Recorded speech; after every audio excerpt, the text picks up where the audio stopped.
Warning. The Dub Talk podcast may contain limited content that may not be suitable for younger audiences. Viewer discretion is advised. Please be aware that this episode will contain spoilers for the entirety of Vinland Saga Season 1, and may contain spoilers for other anime, so be careful if you haven't finished them. And finally, please be aware that the views and opinions expressed in this episode are those of the individual participants, and do not reflect the Dub Talk podcast as a whole. Hey everybody, it's Leif Erikson Day. Dinger dinger durgan. Ahoy mates, it's Leif Erikson Day. Oh, wait, there's a note. Hey Jet, we went to the store to pick up some Viking hentai. The Dub Talk crew. P.S. Happy Leif Erikson Day. Hinger ding. Aw, why didn't they wait for me?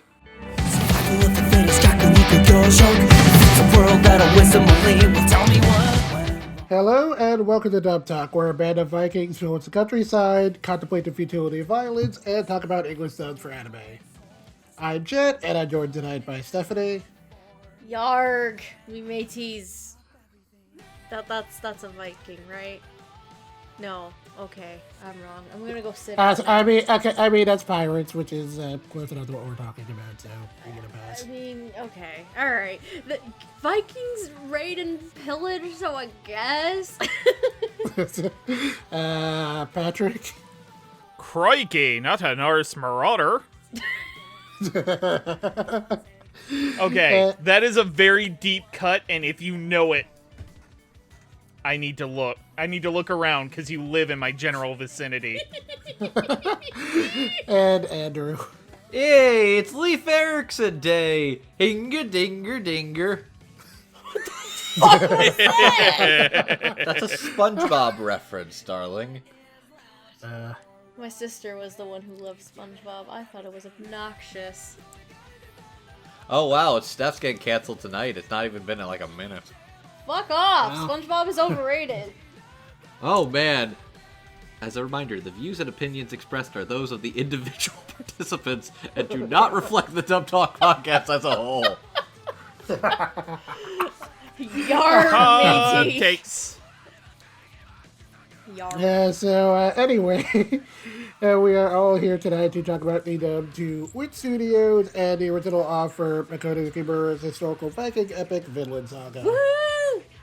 Specifically, though, we're talking about the dub produced by Sentai Filmworks, because for those who missed that whole bit of drama, earlier this year, Sentai announced that they picked up Vinland Saga for home video after it's been a couple of years locked up at Amazon Prime jail, and that they'd be giving the dub. However, a few days before Sentai announced the cast for their dub, it got leaked via VPN that Netflix had apparently commissioned their own dub of Vinland Saga using California talent and recorded at Studio VSI.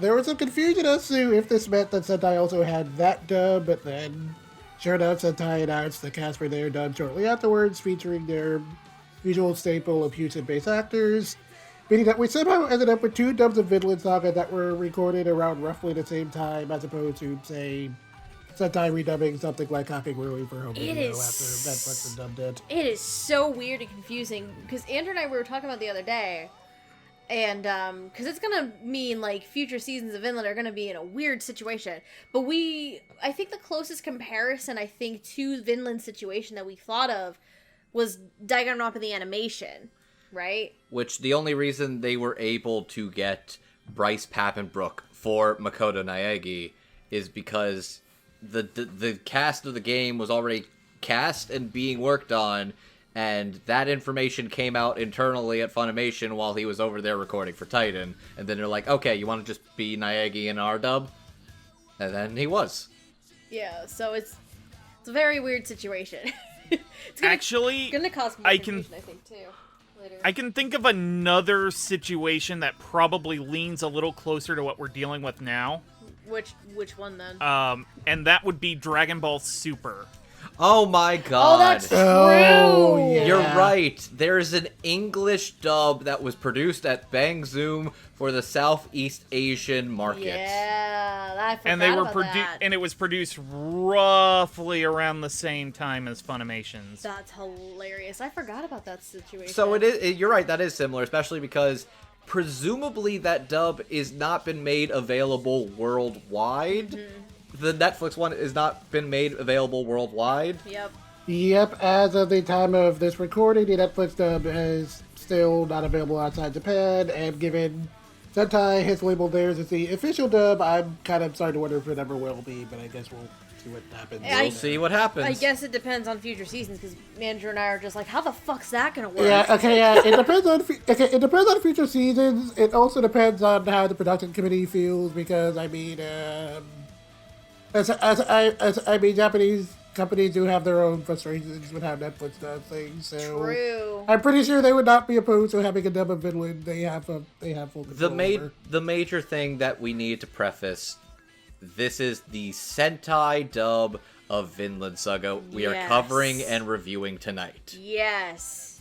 Granted, I suspect, and I was saying this beforehand, there's gonna be people in the comments who are gonna be like, but this isn't right. That's supposed to be this person. It's like, bro, we told you. We told you which one we're covering. Because for all intents and purposes, this is the one we have. We have made our legal disclaimer. At this point, it's on you. Yes. Yeah.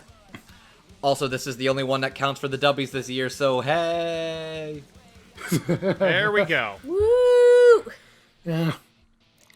So anyway, that's a pretty crazy situation, but we should probably start talking about the actual show. So for anyone who's not familiar with Vinland Saga, here's a synopsis from ANN. Oh boy! Thorfinn is son to one of the Vikings' greatest warriors, but when his father is killed in battle by the mercenary leader Askeladd, he swears his intent to have revenge. Thorfinn joins Askeladd's crew in order to challenge him to a duel, and ends up getting caught in the middle of a war for the crown of England. That's just scratching the surface, bro. If you want to be technical, the entirety of the anime we just watched is only scratching the surface. Yes, because... Bro, I'm gonna say this right now. The title of episode 24 of fucking Vinland Saga is just simply end of prologue. That will tell you right there. There is so much more to this fucking story. This is figuratively and literally an epic. Yes. Yes. Both in the theoretical and the literal sense. You literally just repeated what I just said. Yes, because for those who do not know, this is a loose retelling of actual historical events with Vikings, meaning that there are some actual historical figures we'll be talking about today. You mentioned that you were making, like, you were going through earlier, and you're like, I didn't realize how many historical figures are actually tied into this freaking show.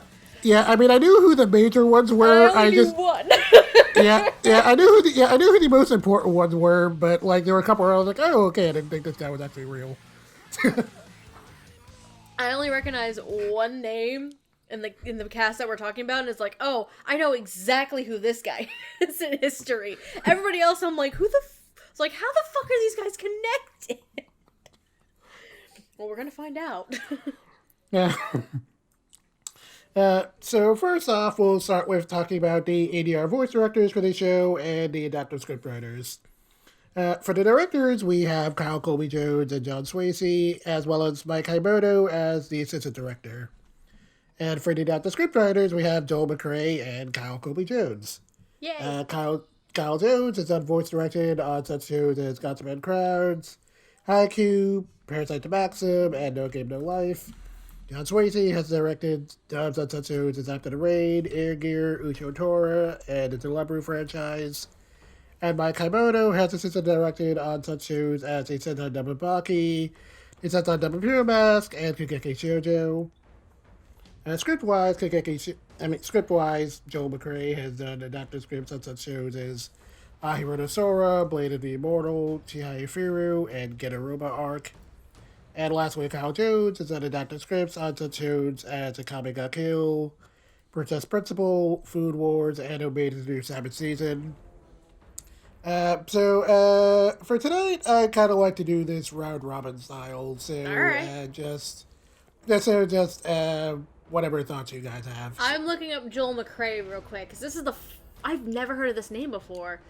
So Okay. someone else go ahead. 'Cause I'm looking up. Okay, so Yeah, Joel so I gotta say, so on the note of Joel McCrea, I gotta say right away, I really like the script for this dub. Oh yeah, 100%. Because I'm looking at Joel McCrea specifically because this is the first time I've ever seen him listed as a writer and duration. Yep. Okay.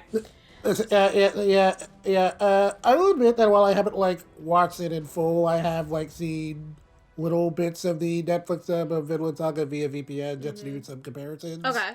I will say that what I've seen of compared to that dub, this one script-wise simply has a lot more prose, which is something I personally appreciate, especially for a show like this that's so based in history. So I feel like having a script with a lot of prose kind of really helps to add to the flavor in a way, and it definitely makes the dub feel a little more colorful. And also, speaking of colorful, there's definitely a lot more colorful language in this dub because there are quite a few F-bombs to be had. So there are 0 fucks to be had, literally. there's not 0. There's been I counted at least 15 to 20 fucks that were given. Okay, I used the wrong wording, but you did. I did. There were quite a few fucks given. There was a lot of fucks given. So. But yeah, I'm looking real quick at Joel McCrea, and there's only 2 shows that I recognize potentially writing for. Most of his other credits are usually disc authoring, Blu-ray authoring, that kind of stuff. So this is interesting. Okay. So, I'll say this, just because you didn't mention it. It's very nice to see a show go for the colorful language, because sometimes... How do I have to describe this? If there is too much, it can get distracting sometimes, unless that's the tone you're going for. If there's little cursing or F-bombs dropped, it almost seems very awkward. It legitimately became a meme for the entirety of Persona 5 Vanilla, where it seemed like Ryuichi Sakamoto was banned from saying fuck, despite so many scenes where it was okay... He wants to say fuck so bad, and it's always F that. It's no, let the boy say fuck once. Here's my thing with the cursing. These are fucking Vikings. This is probably exactly how they spoke to each other on a daily basis. They are crass, vulgar, and violent men. Yes. So it seems very the amount of cursing that was in there, it wasn't overbearing, but it was at appropriate moments. It was appropriately timed, and it came out of the characters where it really needed to come out of the characters. Fucking Thorfinn, for instance, telling Askeladd to fuck off. Askeladd, for another example, saying you're a fucking piece of shit. It's used at appropriate times, and it's not overbearing. But also, again, these are Vikings. This is normal for them. And kind of going back to Jet's comment about, I think it was Jet, I don't think it was you, the prose in the writing, I really liked it. It worked very, very well. And you described one of You being who? This is audio. Okay. Andrew described, when we were watching it, one of the performances in this show, and I know it's going to be brought up, as one of the most Shakespearean as Andrew's ever heard this actor. And I think the writing has a bit to do with that. With the amount of prose and stuff like that, it feels like it's an epic Shakespearean tragedy of sorts. It works so well. I have to commend both Joel and Kyle on that, 100%. It's a combination of a Shakespearean play with an HBO Showtime epic fantasy historical series. It works so well. Yeah, and speaking of the history here, one other bit I appreciate about the adaptation here is that the language barrier between characters does get brought up every now and then. Yes. And I appreciate that this dub, the go around for that is using accented English.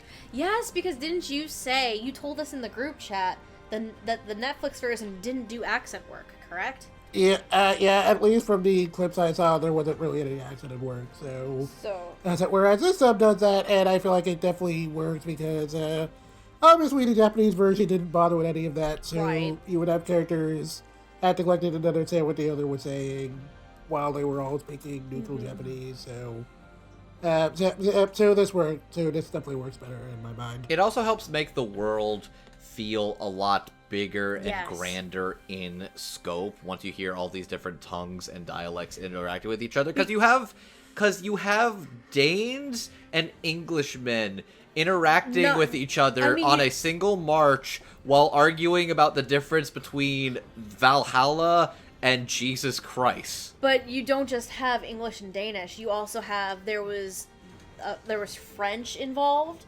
There was Irish, Scottish in there. Oh my god! I know You're we're there not going to too? talk about the guy. I just need to shout out Greg Cote's like horrifying, terrifying Gremlin Titan reject child man. Who's a prince or a commander or some shit He was for the some French army? He was some French fat fuck, and he was just. He's chewing up the scenery. It was so good. He was literally chewing his jaw like unhinged from his fucking head.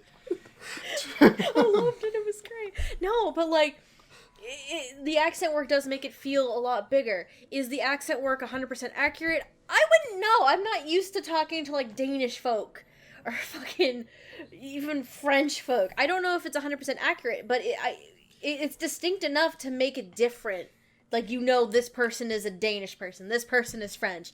Like, the distinction is well enough, I think. It adds a nice rich flavor to the texture of this show. There's also something that I didn't know until actually it was Patrick who pointed it out to me that unlike even the Japanese version of this show, this dub actually uses the correct Norse pronunciation for all the names. Really? Really? Well, I don't know if it's correct per se, but it feels It feels like they definitely tried to go for it. It feels like more of an effort, I guess. Yeah, because I get the impression that the Japanese are not as familiar with like the Norse terminology and language, and probably had trouble pronouncing some things, which I do appreciate that. Like, a couple of name pronunciations were slightly different than how I expected. Mm-hmm. I read Askeladd as it was read, when it is actually more apt and said throughout this dub as Ashlad. Yeah. I thought it was Askeladd too, and then it said Ashlad. I'm like, oh! Okay, the K is silent. But, given all things considered, so, there had to have been some additional help with, like, the accent work, the pronunciations and stuff. From what we know of, I'm gonna throw this out there. From what we know of the case study of fucking Vanitas, for example, the shit that we know about with the French pronunciations and stuff, how much you want to bet that human being might have helped a touch with some of that? At least, especially with the French stuff. For sure. There's no way that person would not be helping with the French portion. Who could say? Would not surprise me. We could say. But I'll say, going into the script, the colorful language, and the accent work, which was all shockingly solid and fitting. I'm not going to say every performance in this is perfect. Right. There's a couple of shaky ones or slightly, like, weaker ones. I would say that's primarily with the background characters and the occasional secondary characters. Yeah. Which it's pretty common with Sentai stuff, I feel, though. I agree. But the main cast of characters, oh boy! Ooh, I love it.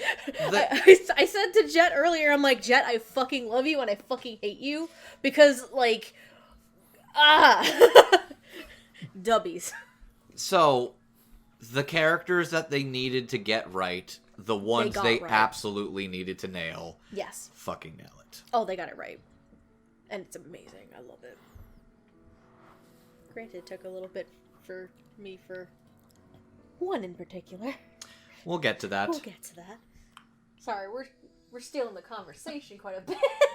Yeah.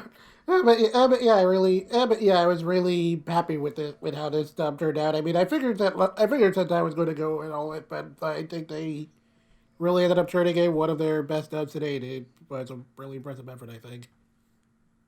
No, yeah, it's amazing effort, all things considered. Yeah. Did you have anything you wanted to add, Patrick? Yeah. Honestly, the like that one scene in Brittany, France, like that little thing where they were kind of raiding a French fort on the side while they were waiting for orders to go back into England. Oh, In the Japanese the one with version, Red Cote, that right? was a cluster. Really? Because again, you have like everybody is speaking in Japanese when they are technically supposed to be speaking French, Norse, and English, and it interfered with the experience because they're saying, "Oh yeah, we need a translator to get in here to." Oh, that's right, because Thorfinn had to be an envoy, and he had a translator. Oh, yep. Yeah, that did happen. So he was speaking. The translator was saying basically the same thing, and it was really hard to follow because I was trying to watch this in Japanese as it aired. I got about halfway through. Okay. But one thing I really appreciate with the Sentai dub is they did do the accent work in that scene, which helped kind of break things up a little. But not only that, what Thorfinn says and what the translator later says to the French guy, those were actually different. Yeah, that's right. They're not exact. With the translator kind of paraphrasing everything Thorfinn is saying. Yeah. Okay, so that way you have that distinction a little bit better too. That's true. Like it's those little kind of creative touches that kind of that fill in and round out the dub. And not only that, you see certain characters kind of maturing through the course of the show. Yes. And the script writing around those changes is absolutely phenomenal. Like, two characters in particular. Yeah. There's just so much going on with it in a span of 24 episodes, and it's just handled so well on all fronts, really. Just again, some of the performances on the background characters, but at this stage, that's me beating a dead horse with any Sentai show, so. Personally, there weren't too many background roles I had a problem with compared to other Sentai dubs, so that didn't really bother me any. But right, it was less often found in this one compared to most other Sentai shows. Yeah. Which is good. Which is good, all things considered. But there's always the one-off on occasion where it's like, oh boy. Yeah. So anyway, we should probably start talking about some characters. So first on our list, we'll talk about some of Thorfinn's family and loved ones. We have Ylva, Helga, and Leif Erikson. Ylva is Thorfinn's sassy older sister. Helga is his mother, who once belonged to Danish nobility, and in the context of the story, Leif Erikson is a sailor who's a friend of the family. But, however, Leif Erikson is an actual historical figure who was a Norse explorer, also known as Leif the Lucky, and was also the son of Eric the Red, who established the first Norse settlement in Greenland. It is also believed that Leif was the actual first European explorer to sail to North America. And, not that genocidal nutjob Columbus who couldn't even read the map right. So, in that context, Leif tells stories to Thorfinn as a boy and also all the other kids in the village in Iceland about this mystical place called Vinland. So the assumption is basically Vinland is America, essentially at that point. At least the context that I've got from it. So. I'm pretty sure that is where. I'm pretty sure that is Vinland historically. Okay. I want to say Vinland is, like, in a historical context, I think Vinland is Nova Scotia. Right. Okay. I haven't taken a history class in years. It's been forever. Anyway. So playing Yova, we have Olivia Swayze, who has played such characters as Bodoka Ibuchi in Ahiro Sora, Haruno Yukinosta in My Teen Romantic Comedy Snafu, and Katrina Toby in, let me say it right, Release the Spice! What did you say? He said, let me say it right. Release the spice! Okay. Spice must flow. Oh, sorry, I was trying to do Release the Spice in like a silly accent. Oh, got it. Gotcha. I haven't seen that fucking show. Anyway. So playing Helga, we have Princess Duran, who has played such characters as Riko Hakozaki in Bloom Into You, Higari in Uchiho Tora, and just for a deep cut to Steph, Yes. Hina Tachibana, Domestic Girlfriend.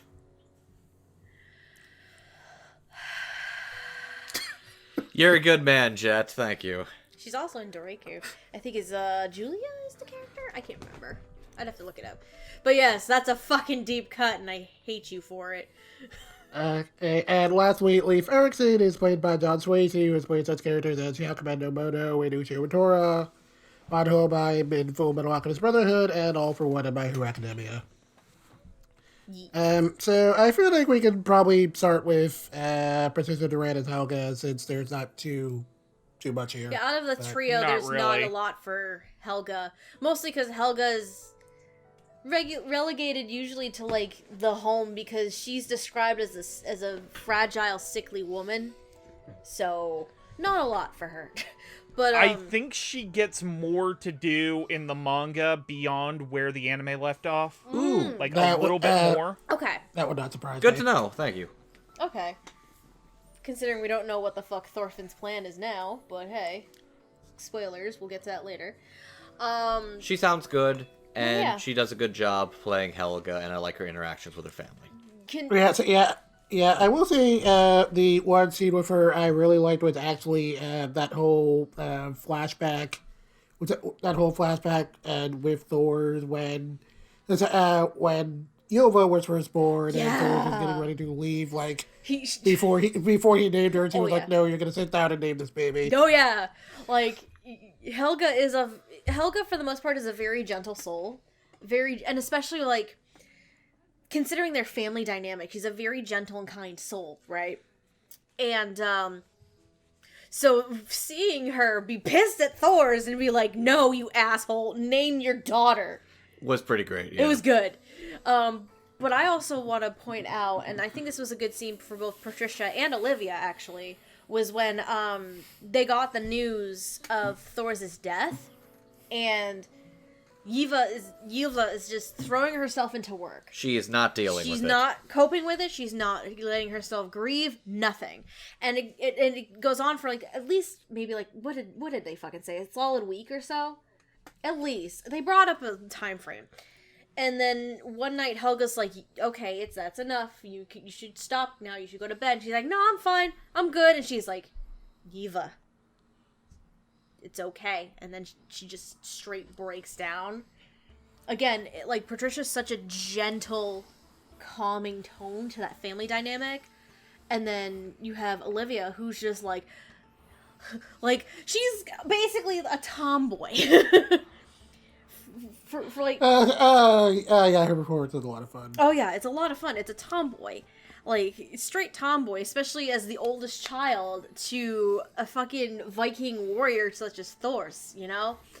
So, she's just sort of like a little bit of a rough and tumble, not giving any shit about things. It's kind of fun, actually. So, to see Olivia have that moment of like breaking down too in that same scene. It just it hurt.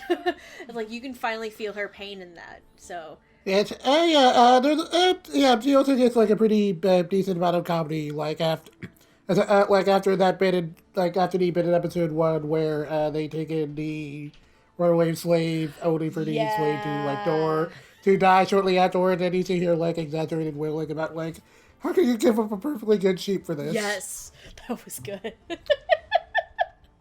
So, Yes. can I just say, Ilva is very hot, but it's a shame she's a little too pro-slavery for me to make this work. God damn it! It's kind of a deal breaker. Listen, Ilva just doesn't want any fucking trouble. And can you blame her? Her dad decides to try and be this kind and gentle person and gives up a lot of things for him and his family in order to help other people. And Ilva's just like, God damn it, Dad, again? Fuck. Can you blame her a little? I understand her. I'm just saying she's really hot, but she's too pro-slavery for me that it kind of wins out against her, me thinking she's too hot. Speaking of that, I do also appreciate that whole bit where there's like a bunch of male suitors lining up for her, and she's just like literally too tired to. It's like it's too early in the morning. Why are you here? Like, they're about to go off to like what they think is this grand war, and it's just like and then after they leave, it's like, oh yeah, they're sending out today, right? She's just fucking tired. Whoops. Oh yeah. I fucking love it. Imagine she said yes to like all of them, and they're like, "Wait, you're her husband? I thought I was the husband." And then she's just like, "Wait, which? Oh God, did I?" It's like, wait, what did I say? It's like, I didn't remember saying any of that shit. I was too tired. What? And then she just says yes to all of them, and then the rest just do the housework for her forever, and she retires. I mean, you would fucking love that shit. Are you kidding me?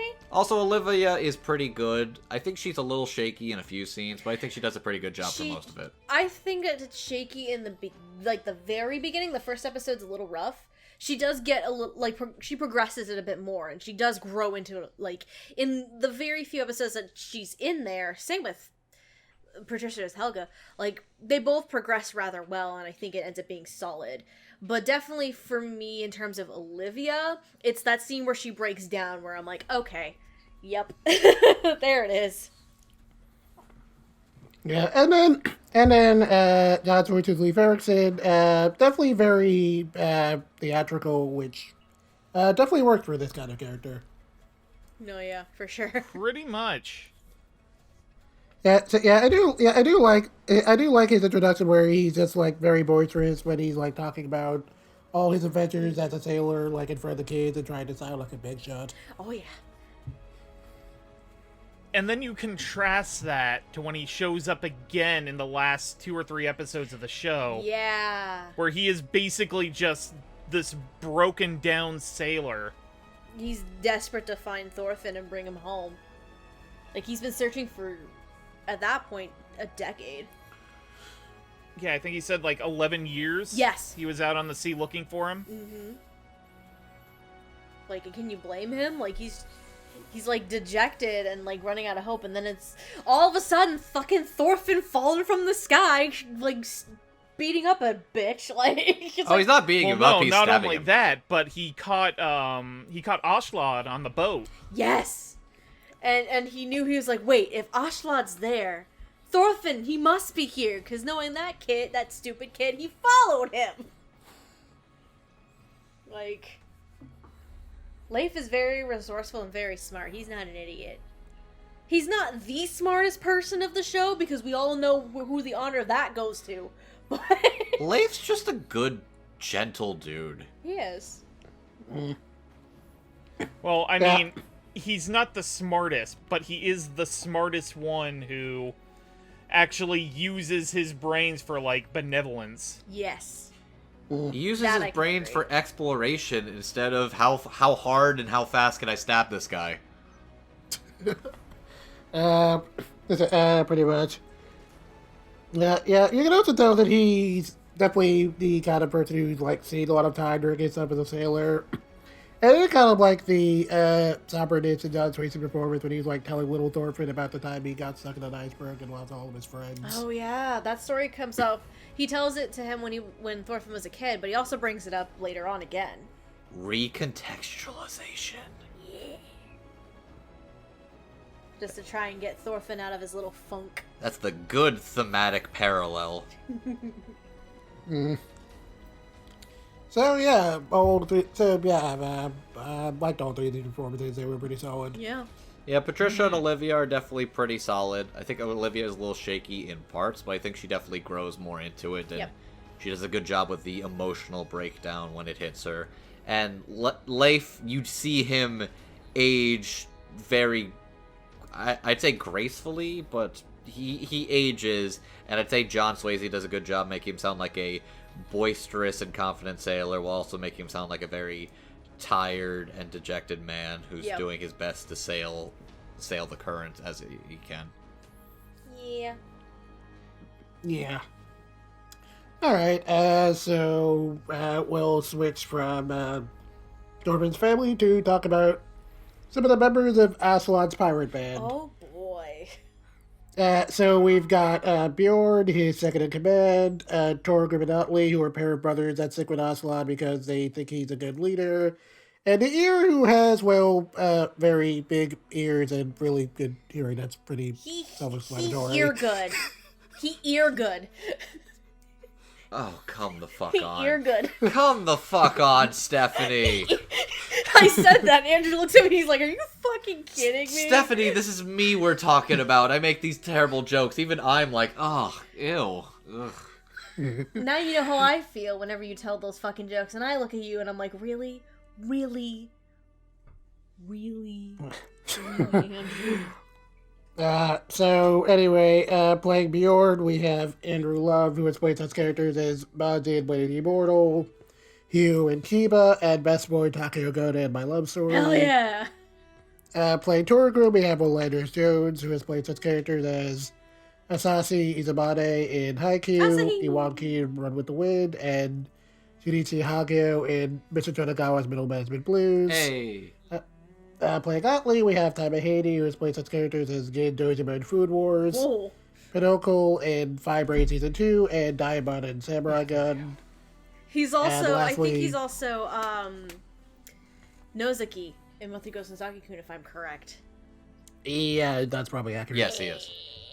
Yep, and lastly, playing the ear, we have John Gramillion, who has played such characters as Daiju Mononobe in Eden of the East, Draco Mihawk in One Piece, and Ares Mu in Sentai Demon Saint Seiya. Can I say something right off the bat, since we're on the subject of John in the ear? Because Sure. I looked at this cast list, I saw John Gramillion was listed, and, so in episode, I thought the ear was an actual, like, a mistype of some fucking sort. Because John is also the fucking lord in that first episode who's hunting down his goddamn slave. Oh, yeah, that's also him. Yes, and I'm just sitting here, I'm like, oh, so he's gonna play a major role, and I never saw him again. I'm like, wait, who the fuck is this guy then?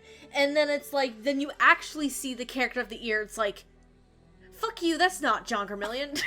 Fuck you! So, I was like, wait, that's not him! I have two questions about the ear as a character. Okay. One, is he a kind of racist Chinese caricature? He kind of looks it. Not gonna lie. I wasn't think sure. so. He looks it, but I don't know. Like, I'm not even sure, like, what Asia's connection to the Danes or England were in the 1000s, but I literally couldn't stop thinking he kind of looks a little bit like a racist Chinese caricature. I mean, contextually, was Marco Polo before or after? He had to have been Well right? after. Well after. I'm trying to remember context-wise. I think that was like 15th century. Right, okay. 14th at the earliest. Yeah. Patrick, we are promoting you to our history expert for tonight's episode. Like, I love me my history, especially ancient history. Like, I loved learning ancient history when I was in high school. Anyway, That wasn't. I had another question. okay. What was his fate? Ooh. I think he died alongside the rest of Ashlad's men. About to say, like, I think that's the assumption, because you don't actually see him die, but he's not with, like, Torgrim and Otley. Like, I figured And he would have Bjorn at least after the gotten an fact. on-screen death, but he kind of just disappears. No, he disappears. So I think the assumption is that he's just dead. It seemed odd considering he did come up a lot more than I was expecting. But hey, John does a fine job being the sassy guy who's telling everybody to shut the fuck up. I gotta hear the horses, bro. Like, that, That's not that John. by the fuck way, you. was a very important position in, Oh, yeah. like, infantry. That doesn't surprise me. Fuck you, that's not John Grimillion. I'm sorry. I still can't believe it. Like, I didn't hear it at first, and I'm like, what the fuck, that's John? And then there were points where I was like, I can kind of hear the cadence of his voice. Like, the normal John that I'm used to. But it's like, fuck you, what? Yeah, and in terms of the performance, all he really gets to do is bicker with Ashlad a little bit. But I liked it. Yeah. Yeah. Torgrim and Otley. These fucking idiots. They had a much bigger part than I was expecting. Yeah, they did. I also didn't expect Torgrim to be the asshole to be like, hey, let's not work for Askeladd anymore, because he's not a good leader anymore. I mean, We're gonna go surrender to Torkel, because we think he's going to be benevolent and let us live. Dumbass. And then he doesn't. Well, no, Torgrim and Otley do. No, I think he's been saying Torkel was not benevolent. Oh, yeah, no. Torkel was like, fuck you, bitch, I like fighting. No, He the thing about it is, Thorkel isn't even, like, malicious. It's just that, like... just likes to fight. We're going to talk about this when we actually get to Thorkel, but, like... I think of Thorkel as being, like, a very over-enthusiastic jock. So, if I was... Okay. Okay, yep, I see it. So, not only that, I'm gonna say Torkel... Torkel's. Pronunciations Either are way, bitch. I think it's Torkel. I headcanon, he will 100% of the time jump into a mosh pit at a concert. Oh, 100%. He will be the one, like, if the fighting starts in the mosh pit, he will be there to go with it. Like, he will punch a fucking dude's lights out. I see it. He'd be the one who threw the first punch. Oh, no, yeah. 100%. The second something goes wrong, he will be the one to throw the first punch if he needs to. Like, He will crowd surf not because he wants to hype up the crowd, but because he's trying to set up the perfect elbow drop. anyway, Torgrim and Otley. He's the guy who pushes the 6-year-old out of the line for Oh my for like a toy. Anyway, but we'll be getting to him in a minute. Oh god. See, no, now I want to continue this train. 'Cause No, we can't. We're not even talking about Torkel yet. will Torkel Torkel will absolutely, like, body a 12-year-old so he could get a PlayStation 5. Okay, yeah. He will throw But yeah, punches on Torgrim Black and Friday. Otley are just... I love Orlanders Jones and Taimahaney as Torgrim and Otley, because they're just bros. They're like bros. It's in the figurative and literal sense. Like, it's... And they're so stupid. Like, they're brothers in arms, actual brothers, and bros. Yep. That's like 3 layers of brodom. Yeah. We need to go deeper. Womp. I also like that whole little bit where they're like talking about where they're talking with Priest Willamon about like the meaning of love and whatnot. And they're like, oh, Yeah. we have this amazing brotherly bond where like we'll stand by each other. Is this love? The priest is just like, no. like fuck you, man, preacher man. It's so good. No, both Orlanders and Ty are so fun.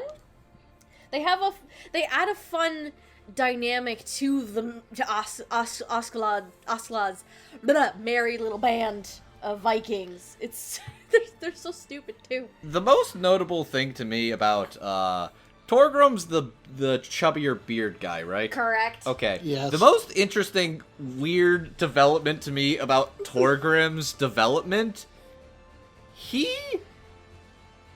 okay, there's no way to put this. He gets mind crushed a la Yu-Gi-Oh! Yeah. He literally gets, like, mind crushed. He literally, like, mind breaks. Yes. Yeah, basically when things go wrong with Thorkel and Thorkel, and he has to challenge Thorkel to a fight, like, Thorkel's like, come at me, bro, and this man is like, he just mentally breaks. He literally breaks so much that, like, his brain, like, He regresses. He regresses, Infantilizes. like, to an infant. And Yep. it's so strange. He regresses. He suddenly like develops amnesia because he doesn't remember, like, even recognize his own brother. It's insane. He's just like broken. Oh man, you kind of feel for him, but at the same time, it's like, bitch, you're an idiot. That's what Like- you call disassociating hard. Oh yeah. But no, Orlanders does a good job with that. I also really liked the final scene with Atli and Askeladd, Yeah. which was a very touching moment of, like, Askeladd being like, you're too good. You're too kind and nice and genuine for this life. Get yourself some land, get yourself a nice wife, some kids, some sheep, and never step foot on the battlefield again. If I see you with a sword again, friend or foe, you're gonna get your fucking throat slit. So I say your ass is grass. Like, Which is a very unique way of showing how much he cares. considering what Ashlad's personality is like, not just personality, but his mentality. Because, oh boy, Askeladd is a fucking being among himself who apparently we find out hates the Danes. the next one was not generous at all, really says something. Right. So, Because at that point, by the point we got to that scene with Atli saying goodbye, Askeladd had, like, straight up said, no, I fucking hate you assholes. Like, he doesn't give a shit. But now he's suddenly being kind to like, Atli. it is amazing how much the show made me care about a merry shit band of, like, thieves, plunderers, and murderers, Yeah. and made it feel genuine to the point it got some real emotion out of me, which is a perfect segue to talk about Bjorn. Oh, Oh, Bjorn. He's... Okay.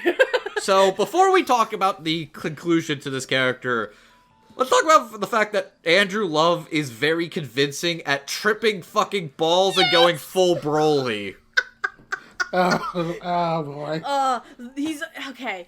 Like, in the first opening of this show, how Bjorn is showcased in the opening is him eating what's called a berserker mushroom and him losing his shit and beating up some guys. That doesn't sound real. That sounds like a Mario power-up.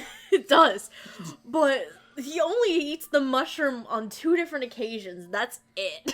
You never see him do it otherwise. He does it in the beginning when they're going up against Thors, and then towards the end when he's protecting the prince. He gets his ass beat twice when he uses the mushroom, so it's got a very bad lose-lose ratio. It does. It does. As Rose is a very good anti-drug PSA. Oh, yeah. Correct. well, I mean, to be fair, Yes. when he used it against Thors, Thors was not aiming to kill him. Still, he got his ass handed to him while he was Oh, there. he absolutely did. Thors wasn't aiming to kill anybody. Bjorn, about to throw hands with a guy. We'll post video later. I got my ass beat. I ain't posting that shit. That does sound like Bjorn. But, like, not just... I really love Andrew Loves, because... Aw, thanks. Well, I love you, too. But we're not talking about... Well, I'm not talking about you, sweetheart. I'm talking about Andrew Love. Don't look at me like that. He's looking at me like, yes, I am Andrew and I am your love. Like, I don't see the problem here. I know what you meant. Continue. Anyway, so Andrew Love is Bjorn. Like, there's a lot more to him because he comes off as this big, stocky, like, brute figure. He's not as big as Torkel, because Torkel is the fucking giant. But, Bjorn is probably the only person that Askeladd really trusts in everything. Like, and not only that, but I feel like I was about to say Torkel. Wrong one. Bjorn is this, for Askeladd, is kind of this moral center for him at times. Like, he kind of helps ground Askeladd in certain situations. And Andrew Love, I think, does a phenomenal job with that. Because it shows he's a bit more of a gentle giant than what he's made out to be when you first really get to see Bjorn in action in the first 2 episodes. You know what I mean? The first 2 episodes, it's like he comes off as like very much a meathead, Yeah. which is the kind of thing Andrew Love generally excels at doing. Right. And he has that a lot of time, but he also does have like his quieter moments, like. It's I can particularly like when he's like talking with little Thorfinn, and Thorfinn's like, and Thorfinn's like, it's all your fault. Like, if you hadn't gotten away, my dad would have survived. And Bjorn being like, no, in the end, your father was too soft. No, yeah, like that first like real interaction that Thorfinn has with Bjorn when he was a kid, like that was a very early indication of Bjorn's true nature, of him actually like, in his own way, being this gentle giant. Like, not 100% gentle, because he will fucking bash your head, and if he has to do it, he will fucking do it. He's also probably committed some war crimes. I mean, yes. Episode 14 was a thing. Everyone committed war crimes in episode 14. Everyone. You can't even say the prince is innocent. Like, Let's put it like this. Vinland Saga is a show where your favorite is absolutely problematic. yes. Like, but no, like Bjorn has like a more softer, gentler side, and he at points is not only Askeladd's confidant, but like again that moral center. Be like, Askeladd, you sure this is what you want to do? This doesn't seem right. You know what I mean? Especially when Askeladd starts having his string of bad luck in like the second half of the show. Bjorn's just like, dude, I don't know about this. Like, you really sure this is the right call? Like, think about this, man. Like, it's very interesting. And then, oh my god. I was also gonna say that, since Andrew brought up episode 14, like, man, Andrew Ludd's delivery in episode 14 was actually pretty terrifying. Like, when he's, like, breaking into the house of, like, that group of villagers. Yeah, like, that was scary. That was chilling. That was scary. But can we also talk about what makes me very sad about Bjorn? How he ends up at the end of the show. How he goes out. Yeah. Makes me sad. Like, because I know you were just saying, Jet, that Andrew Love typically plays meathead characters, and they are really good meathead characters. But we also sometimes forget that Andrew Love also has really good dramatic chops as well. And his final, I guess, quote-unquote duel, I say quote-unquote because technically he's getting Askeladd to basically put him down and send him to Valhalla, because at this point, Bjorn was going to die regardless from his wounds. And when he's basically, like, dying in Askeladd's arms, and he goes to him and he's like, I always wanted to be your friend. And Askeladd's looking at him and is like, you are my friend. You're a true friend through and through. I cannot believe that show made something as simple as you are my friend genuinely touching and emotional. I thought it would be cheesy in a setting like this, but no, it actually worked and it hit. I'm like, fuck. Given the stakes and the, like, intensity of that scene, kudos to, like, both Andrew and Askeladd for that. I mean, granted, Askeladd has a lot of fun fucking moments, but that's later. But no, like, you sometimes forget that when you stay, like, usually, like, typecast an actor in certain, like, roles, that it's like, hey, they actually, like, have these dramatic chops to them. And this is a very good case of that with Andrew Love, because, oh my god. I love it. I was so sad for Bjorn, I almost started crying. I'm like, no! My gentle giant friend, I want you to stay! It was so precious. You did great, Andrew. Don't do shrooms. Yeah. Don't do drugs, kids. Anything you want to add, Patrick? I mean, I'll probably have a little bit more to say about Bjorn's death when we get to Askeladd. Oh yeah. But he is just the sort of,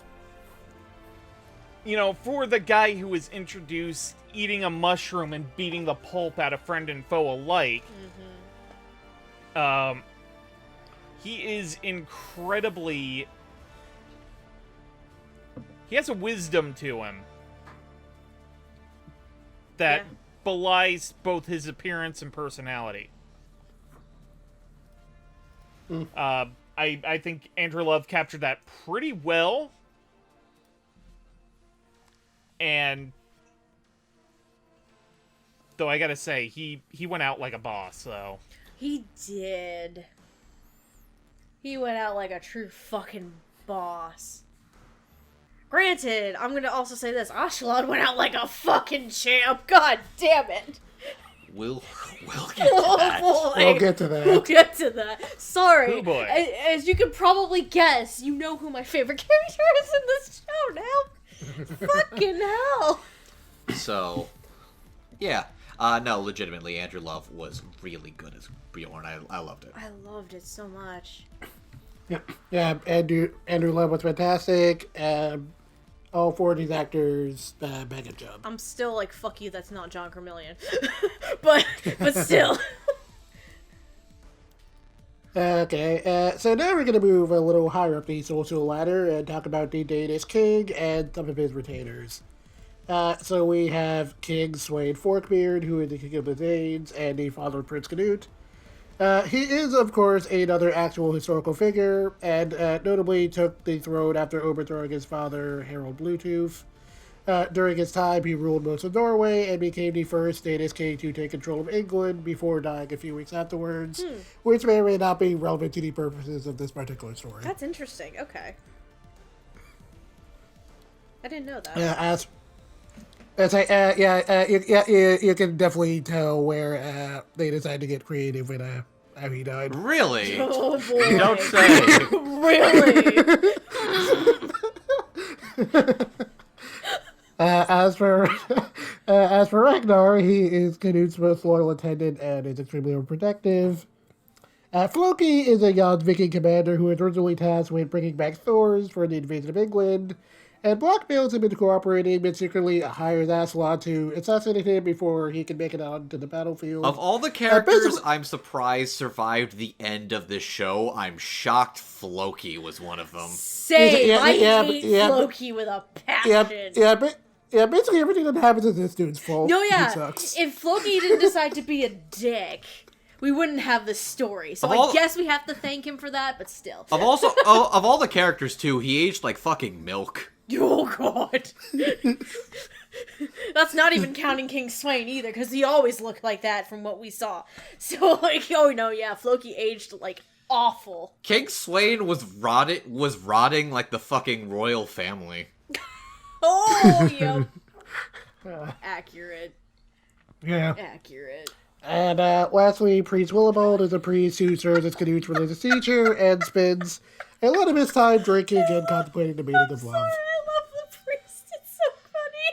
So, Jet, buddy, if you would have told me that the most interesting, philosophically challenging character in the entire fucking show was a drunk 23-year-old man who's a priest questioning his faith and the concept of what true love is, I would have called bullshit on you. But here we are, and I'm going to argue that Willibald might actually be the most interesting, complex character in this show. Really? Okay. I mean, from a philosophical standpoint, I see it. Yeah. Anyway, playing King Swain, we have Luis Galindo, who has played such characters as Kasuke and Hamatora, Junichi Sagawa and Kokoku, and Nobuhide Oda in Nobunaga the Fool. Playing Ragnar, we have the great Rob Bungle, who has played such characters as Subaru Mibisaka in Food Wars, Bill Collins in Gunsmith Cats, Hideo Kimi's Majestic Prince, and what I personally know him for best, Dumas and Kiba, because I was a pretty big fan of that show back when it was on Tsunami Jetstream. Playing Floki, we have Jay Hickman, who has played such characters as Alexander W. Wood in Babylon, The Fool and Kaleido Star, Crossing Long Horizon, and the most illustrious of roles, the Giraffe and Review Starlight. Oh. I understand. I understand. Because we have to bring that up every fucking time, because Yes. you can't not do that. And I'm just gonna bring it up. Yes, I know sex is a CGI giraffe. Lastly, playing Priest Willibald, we have Kyle Kobe Jones, who you'd obviously know more for his directing work, but has done some voice acting and has played such characters as Kenny and Flag Witch, Alan Frostmel, and Is It Wrong to Pick Up Girl to the Dungeon Season 2, and Shinsuke Sasaguru in Getting Top of the Movie and Getting Top of the Final. Weirdly, he was weirdly one of the characters who was a reprisal from the Sentai of the Gintama movie. God, that's so fucking wild. See, now I have to look, because I don't think as far as I know of, we haven't really ever talked about Kyle Kobe Jones's acting, mostly directing. So now I'm looking real quick to see if I can find anything else. I do want to talk about him, but I feel like we're going to spend a lot of time on him, so I Okay. would like to talk about the King briefly first. You saying something, Jet? You saying something, Patrick? At least it was okay. I actually do kind of want to start with Priest Willibald, Go for it. Oh, okay. because Sure. All right. sorry, but because I've been waiting since we were talking about Askeladd's band to say this. My favorite scene with him, Torgrim and Otley were basically arguing about the nature of the Norse gods versus Jesus Christ. Right. They're having the fight over it, and then they're just like, you, priest, you've got a little bit of experience with Christianity. Who'd win in a fight, Jesus or Thor? Yeah. Conversation goes on a little bit, and then it's just like, oh yeah, well, who do you like better, the Christian Jesus or the Norse gods? And he just turns to them and dead ass replies, the one who invented drink. Yes. What a fucking hero. I love it. fucking Willibald's just Okay. like, booze. Booze wins. Whoever made booze. You're right. That's just such a fucking amazing raw moment. It was so good. I just wanted to get that out of the way. God. Louis Galladino as Swain is just dripping with scuzz. Oh my god. Bro. Like, everything that leaves his mouth is just a political scheme. Like a political, just this conniving little shit. Because we find out from Ragnar that the only reason why Prince Canute's even on the battlefield is essentially King Swain's trying to get his ass killed without having to do it himself. Like, he's trying to do, what the fuck's the term, patricide? Is Yep. that the term? Yeah, he's trying to commit No, patricide. patricide is murdering your father. What is it? Regicide? Yeah. There right it is. I was like, there's a Regicide is term. murdering a king. Oh, shoot. Crap. Oh, what was the term they used in the Filicide. show? I can't remember. Filicide? Filicide. There It is. I was like, it's one of those sides, like... There's many sides to a story. Oh, just... Especially a story like Vinland Saga. No, yeah, he's trying. Basically, King Swain is trying to commit filicide against Canute. Like, if that doesn't tell you the kind of person Swain is, like. But yeah, Lewis is just dripping with this level of malice and like detest for the situation. But I also love like the shit-eating like fake ass smile he's putting on in the penultimate episode when he's like thanking all the warriors and he's like, I love your input. You are a true loyal retainer, and then just goes up to him and being like, it's the prince or Wales. Yup. Yup. Pick one or the other. I won't allow other. And also when he insults Askeladd's mom, it's like, oh bitch. Oh, the two things you don't badmouth to Askeladd about: his mother and fucking Wales. You're done. Like, that's the two things in his life that he actually gives a shit about. And it's if you shit on Wales and you shit on Askeladd's mother, you're gonna get a bit of a short haircut. As King Swain has so wonderfully demonstrated. Askeladd's the lone mama's boy in a show of kids with daddy issues. I mean, Askeladd does have his own daddy issues too, when you really think about it. True. He is a mama's boy. He's very much a mama's boy, but he has his daddy issues too. Anyways, Anyway. Lewis is great as Swain. Oh, it's so scummy. Now, speaking of dads, Ragnar is... I love Ragnar! Ragnar is the kind of father figure that wants to be texted immediately as soon as you get to your friend's house safely. He's also the one who would make you text him every hour just to make sure you're safe.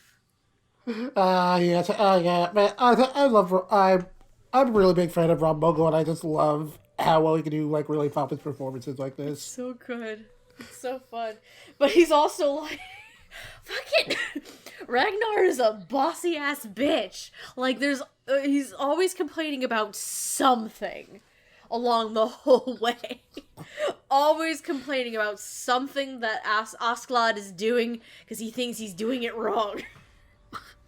He's like, Askeladd, where are you? Which, ironically... Yeah. I know he said things, but not nearly as many about episode 14. Yeah. He detested it, but he also will basically let it slide for the sake of his highness. Right. Like, he's not a fan of it, but at the same time... He was complicit. But that's also, at the same time, we didn't know what at the time about the fratricide? Filicide? Filicide, thank you. Words. We didn't know that King Swain was gonna commit filicide. We didn't know about it until fucking Ragnar is, like, stabbed literally in the back by Askeladd and his group to try and, get the prince to fucking grow. And they got rid of the softie that was holding him back. And then Ragnar's just telling Askeladd what's actually happening. And Askeladd's like, you fucking bitch. Ragnar to Askeladd is the equivalent of getting fired from your job and then being forced to train your replacement immediately after. Oh, God. Oh. I have actually been there. It sucks. Oh. No. But is that not an accurate summation of what happened there? It's More very or much. less. Because Ragnar is basically like, you better be a good attendant for the prince. Yeah. And I appreciate that, like, literally, as soon as he got stabbed and he saw Askeladd, he's just like, oh, okay, so this is what's happening. It's like, he accepted and he's just like, okay, fine. If this is how it's gonna go, Askeladd, you better be a fucking good retainer to his prince and protect him. Oh, also, his dad's trying to kill him, and Askeladd's just like, you bitch. It's like, why don't you tell me this now? I would have let you live, fucker. It's like, you fucker. I would if you told me. Once again, something that could have been brought to my attention yesterday. Exactly. That's basically Askeladd. It's like, you ass. Why didn't you... It's like, now you tell me this is happening. I mean, to Ragnar's credit, he didn't know who to trust in that moment. with all the information. But he kind of he got a sense of Askeladd's character and prowess, though. So I think it got Ragnar to accept the fact that, okay, this is happening. All right, you better be fucking good to my prince, or I'm gonna come back and kick your ass in the afterlife. And yes, Ragnar is the physical embodiment of the Guardians of the Galaxy Volume 2 scene. He may have been your father, but boy, he wasn't your daddy. Oh, yes. Oh, yeah. That joke may not come up in an entirely different context later today. That can come up in a lot of different contexts. Oh, man. The show is about good dads, bad dads, and fucked up kids. I'd say Leif has a dad bod. I mean, sure. Fucked up kids, let's be real. Like, you have Thorfinn, and then to an extent, Canute himself, too. Yeah, Like, there's a lot of dad stuff, but no, I agree. Rob Mongol has this very strong, overbearing, but kindness that he shows to Canute, Yes. and it's genuinely really sad and touching once he's passing away, and especially during his Jedi Force Ghost dream. Oh, yeah, with Canute.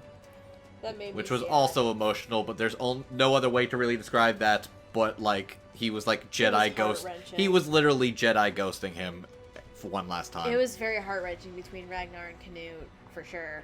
It was like, oh no. Like, all of the deaths in this show, they make them more meaningful. And it just hurts. But yeah. They make it hurt, and it's great. No, Rob as Rag is Reg. Yeah, it's great. And moving on to Jay Hickman as Floki, I'm gonna say, like, I think it took him, like, maybe about an episode or so to, like, fully get into character, I would say. Yeah, Yeah. because, like, Floki in the first episode where he's introduced kind of comes off as, like unassuming and just, like, this noble figure. And then you learn what his actual intentions are. Yeah, I think in the first episode it was a little shaky, and I think Yeah. he might have had a little trouble with some of the pronunciation. Also, probably keeping to the accent, which honestly is like one of the Yeah, main he did characters, have one one of of the the most accents, too. notably distinct accents in the show. Yes. It's a very thick, like, Norse broad, Yes. which honestly Jay kind of nailed. Like, he actually did do it very well, and it was very convincing throughout. I actually had a hard time telling it was Jay Hickman throughout. He was very convincing, and it did a good job playing this two-faced little turd muffin who aged like shit. He did a very good job this at making character- me hate And I mean- Floki.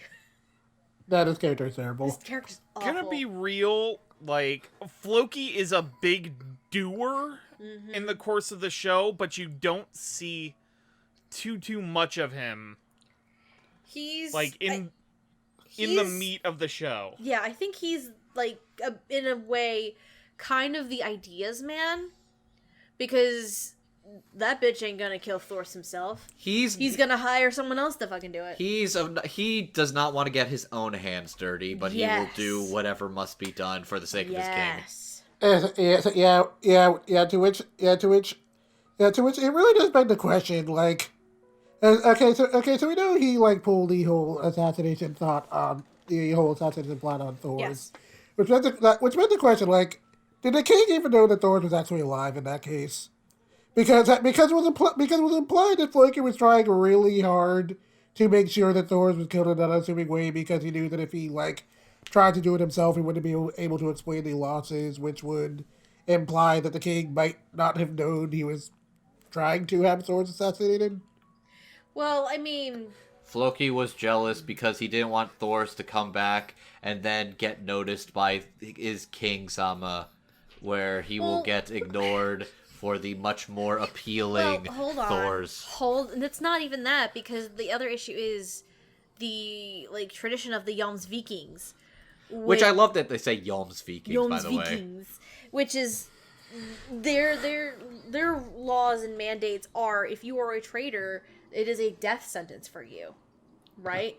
And considering that they're in the middle of this goddamn war, to Floki's credit, it's actually a smart move that he didn't sacrifice his own men to do this, and rather it's just like, let's find a rogue band of fucking pirates or Vikings or something to take this man out, because we're fighting a goddamn war. I don't want to lose men for that. So, the other part of it too, though, is the king doesn't necessarily have to be involved in whether or not he finds out Thoris is alive or not, because it's their chieftain, right? The chieftain would be the one who would be more involved, correct? In that regard, the chieftain of the village that Thoris was involved in. And I mean, it's also the same fucking chieftain who's like, here, marry my daughter Helga. Like, you know, I think, if I'm correct, I mean, that's what it sounds like. Yeah, you would think the chieftain would be the one who's more involved in that sort of thing, and not the king. Right? Unless I'm wrong. Floki's good. Jay Hickman does a good job. Floki good. Jay did good at making me hate Floki. So... Yeah. And I don't mean to rush you, but I'm excited to share a pint with the boys in the name of the Lord. Yeah. The one last thing I will say about Jay Hickman and Floki, I did get a good chuckle, like, out of, like, after Canute has a search information and he, like, comes back with Thorkel, and you see, like, Floki, like, having, like, this whole army ready because he thinks that Canute's report is nonsense. Yeah. And he's ready to take him down, and Canute's like, you recall- fucking kidding me right now? if I recall correctly, in terms of where the manga goes after the anime ends, if you like Jay Hickman as Floki, I think he gets a lot more to do Oh boy. where things Oh, boy. continue on. Oh boy. Good to know. My one thing that I've always thought about though throughout the whole course of the show, it's like, why didn't Askeladd just tell Thorfinn about Floki and that he was hired by him? Like, Because I think he just wanted... He kind of liked the rivalry he had going on, and he liked having a loyal dog. yeah, that's true. That's fair. Because I bet if Thorfinn knew, yeah, Floki's the one who paid me to kill your dad, Thorfinn would be I like, don't- bitch. Think it would have mattered personally. Okay, Like- I think what mattered in Thorfinn's eyes is the one who actually essentially pulled the trigger. I also think, by the end, Askeladd did not want to burden him more with the curse of revenge. True. He may He, find... he wanted to stop Thorfinn from destroying himself. He may find out later in his life, but right now, Yeah, that's fair. the boy must find his own path. That's fair. And sometimes, in order to find your own path, you gotta turn to God. Alright, let's talk about Kyle's. God damn it, this man. Patrick, crack open the first drink. Let's go. Oh, man. Bro. Oh man, this is such. Oh. I'm actually struggling to find the words a little bit. I wrote... This is such a complicated character, It is. belied by the fact that he acts so simply, but. Ugh. Can I just say, I wrote one note... Well, I wrote a couple of notes, I think, for Kyle. I wrote a couple, but...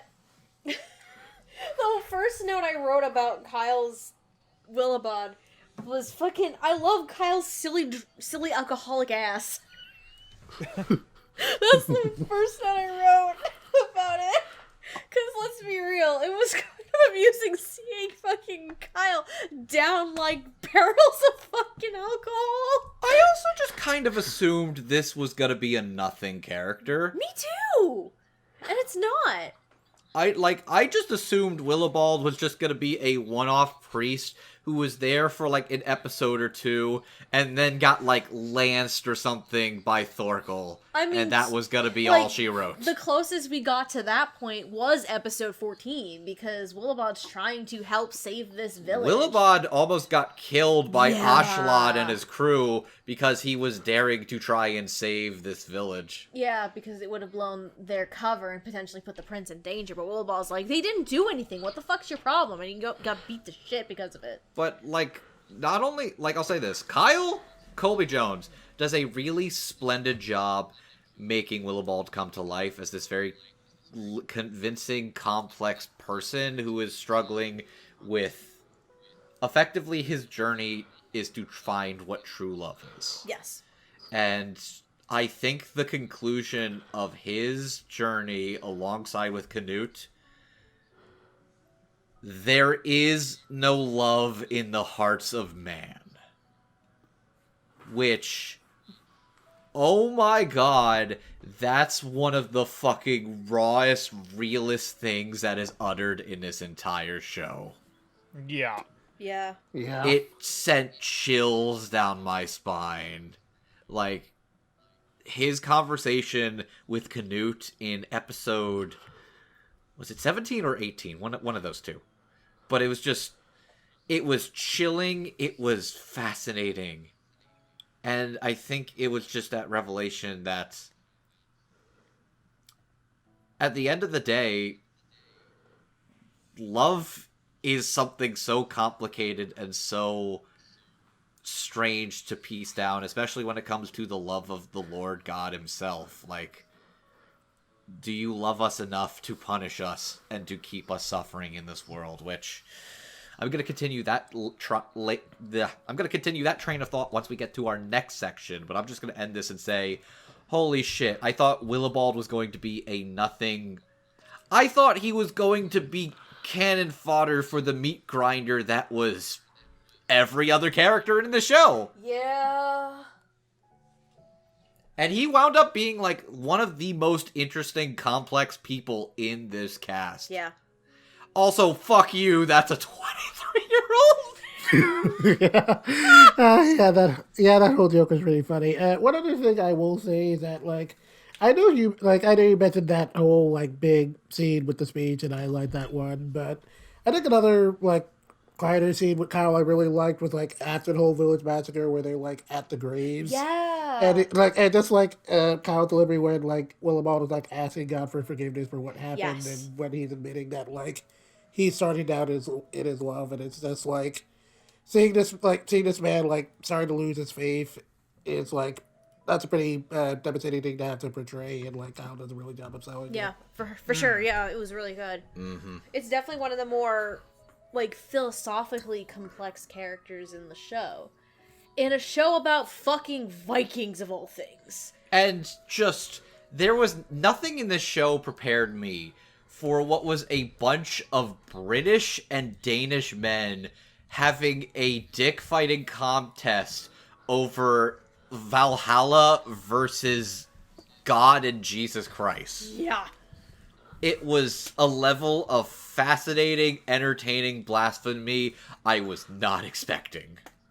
And you know, like, I probably should have brought this up with the, you know, in an earlier segment, but, like, that scene is really interesting in the fact that, like, Torgrim and Atli just don't understand Christianity, like, at all. Right.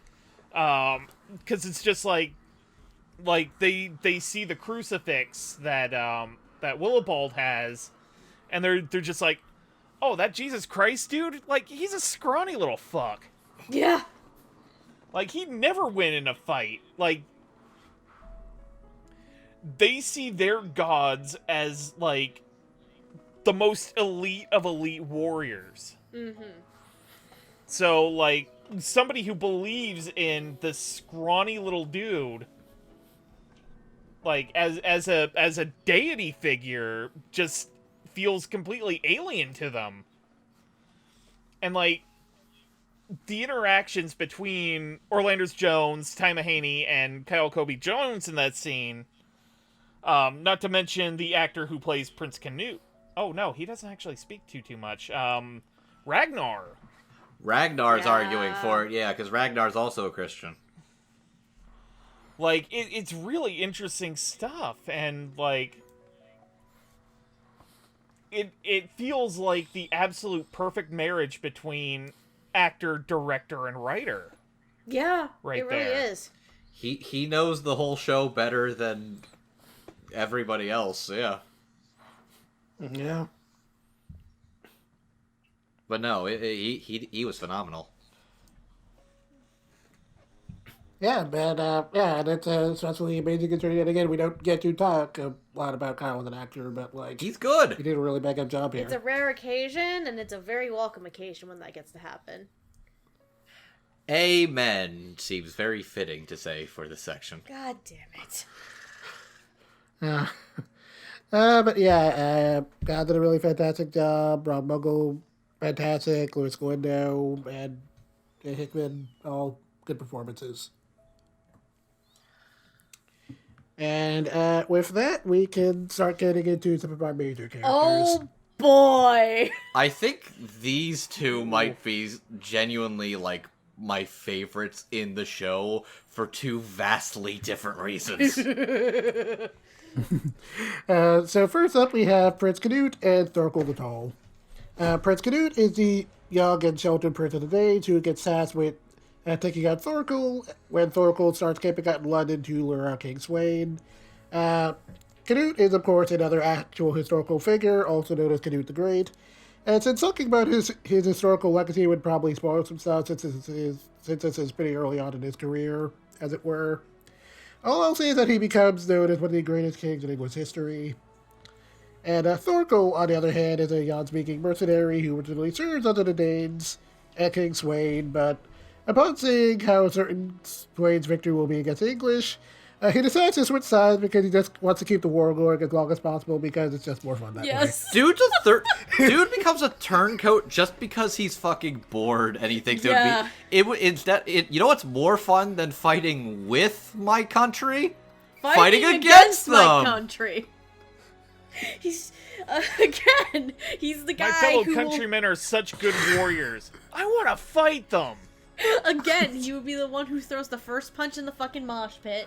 He would throw hands on fucking Black Friday just to get a fucking PS5. Like, He's Yeah, not afraid to throw hands with a 12-year-old if he Yes. gives him a good, like, if he makes him draw blood, then it's fair game. oh god.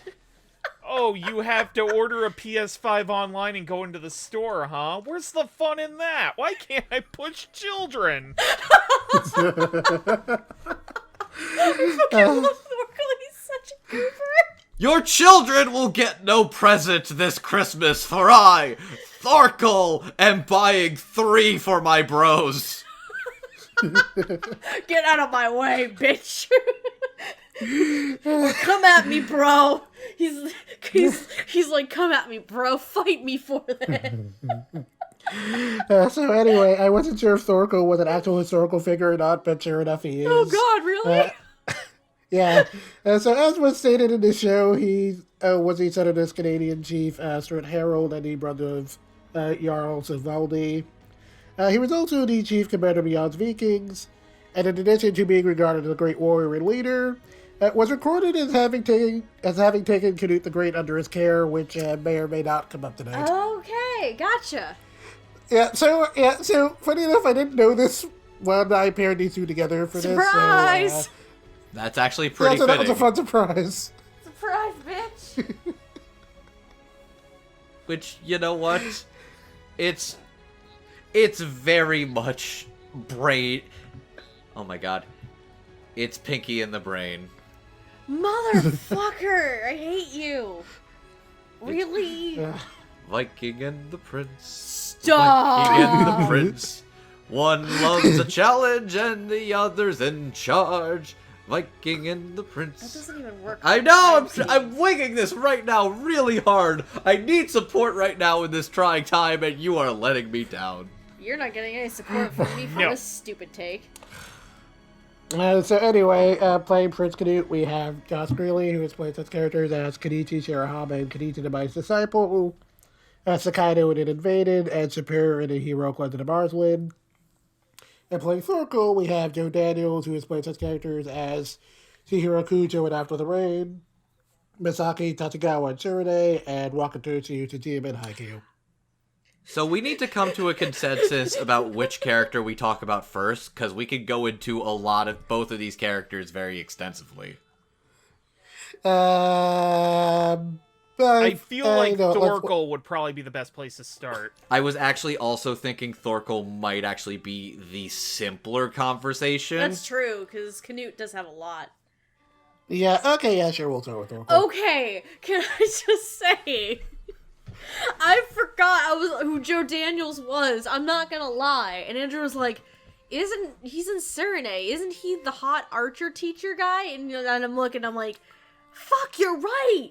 Holy shit! I'm like, this is not Joe. Which My other experience with Joe Daniels is... You interrupted Jeff. Oh, sorry. Rude. The only other experience I had with him was the character he played in After the Rain, and I will say that between that, Serenade, and this, he is something different in everything I've Remind me who he is in After the Rain. Like, which character? I didn't get to finish it.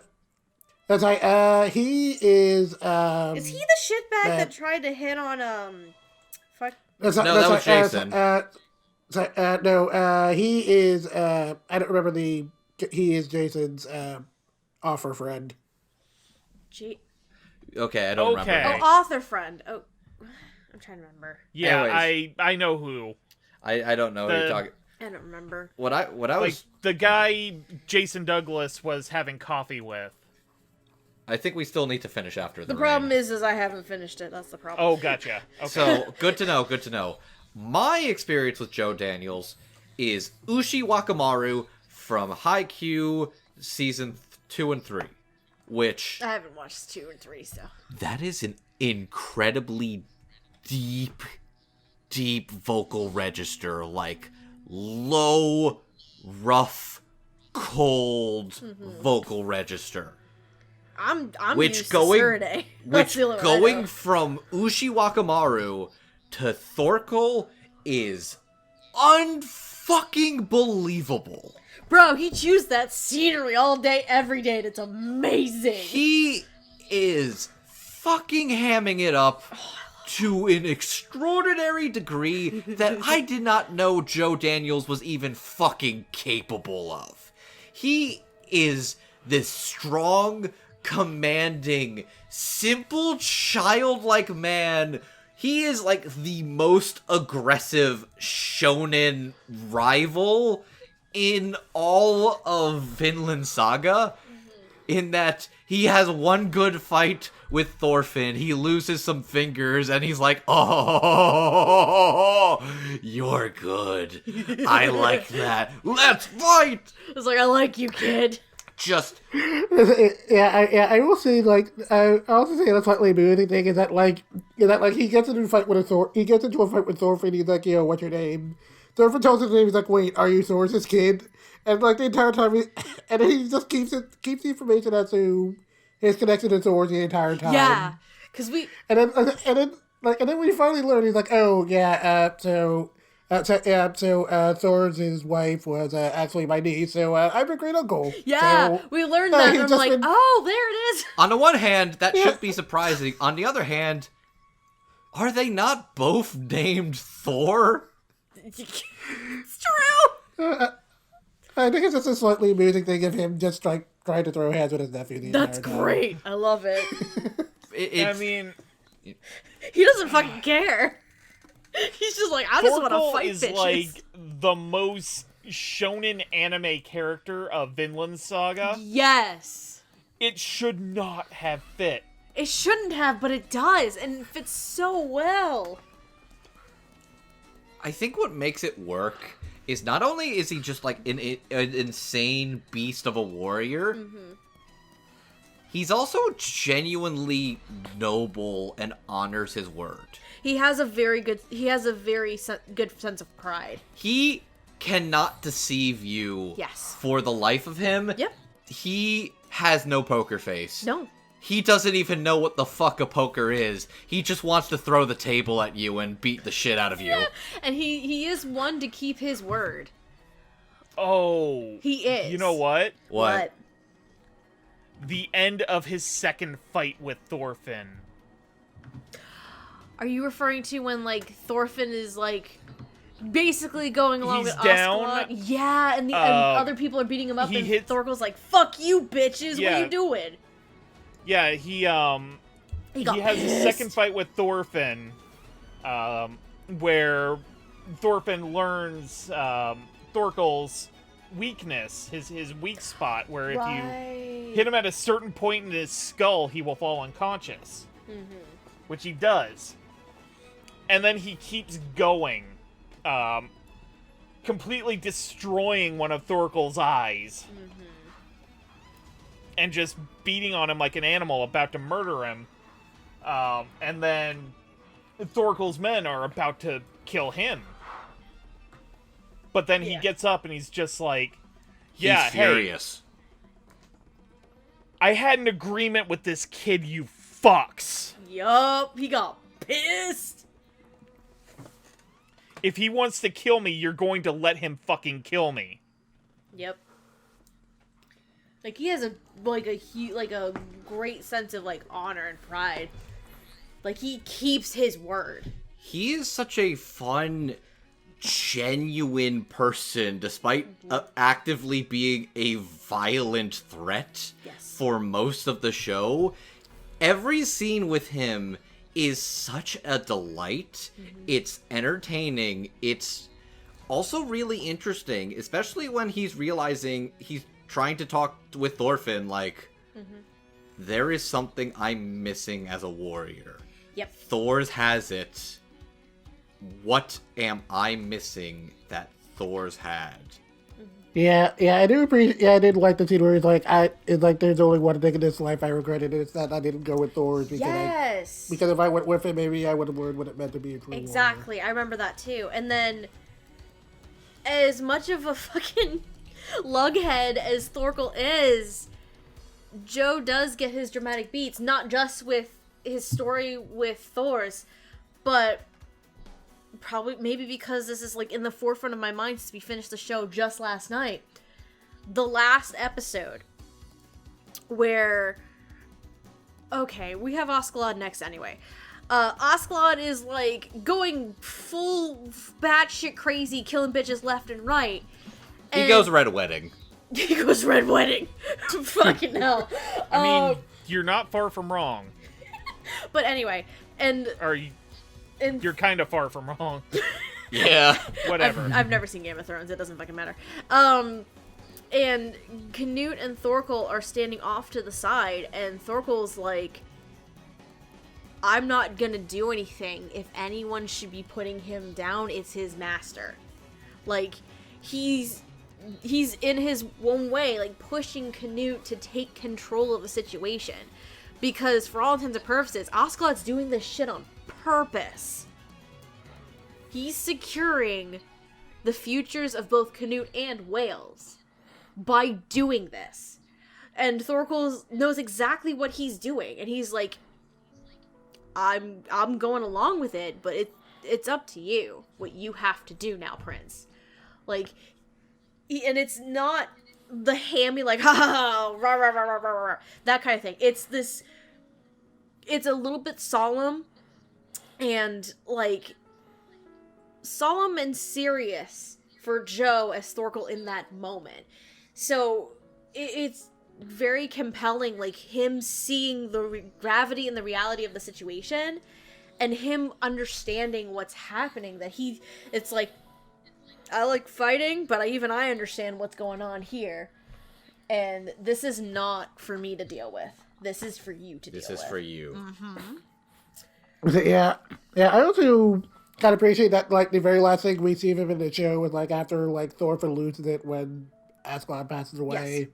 Yes. And you just see Thorkel, like, give Thorfinn a very disappointed look, and it's like, man, there's nothing worse than having Thorkel disappointed in you. Oh my god! Like, that's when you know you fucked up, when Thorkel's like, ugh, I'm so I'm not mad, I'm just disappointed.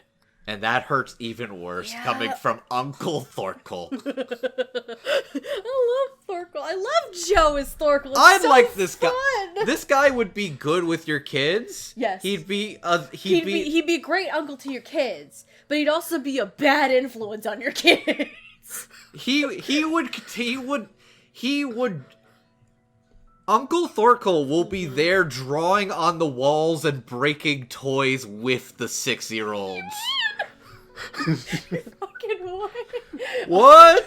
Tony said he wanted to to crack them open and make a fort of all the toys. You don't let Uncle Thorkel babysit. Don't let Uncle Thorkel babysit.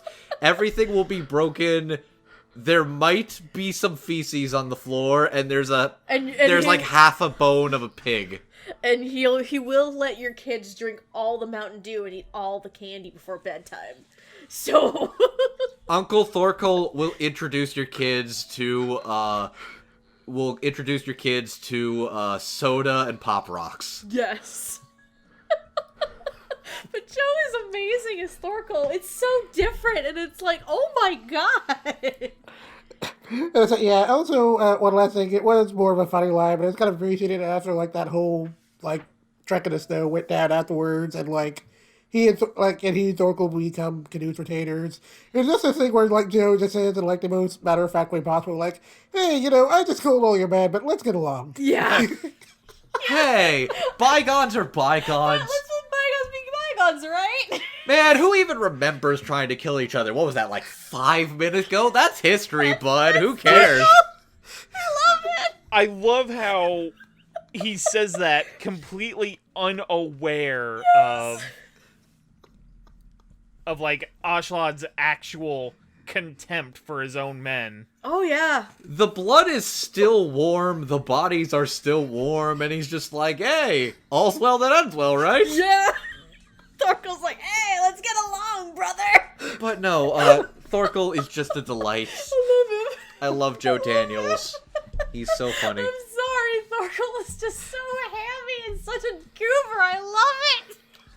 Oh, but yes, legitimately, like one of the most... I'd honestly say, legitimately a career highlight for Joe Daniels.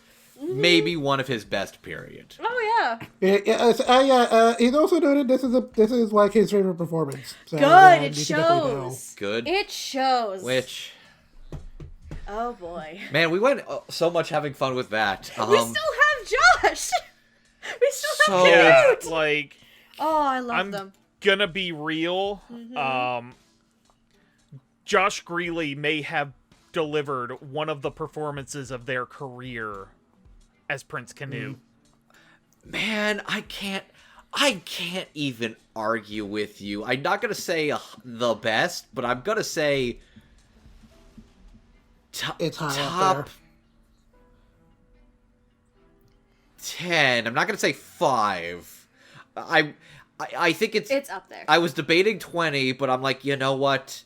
I could say at least bottom 10. And it's very difficult to discern that because Josh is Josh Greeley phenomenal. is, honest to God, one of the best actors in the entire Texas anime dubbing sphere, period.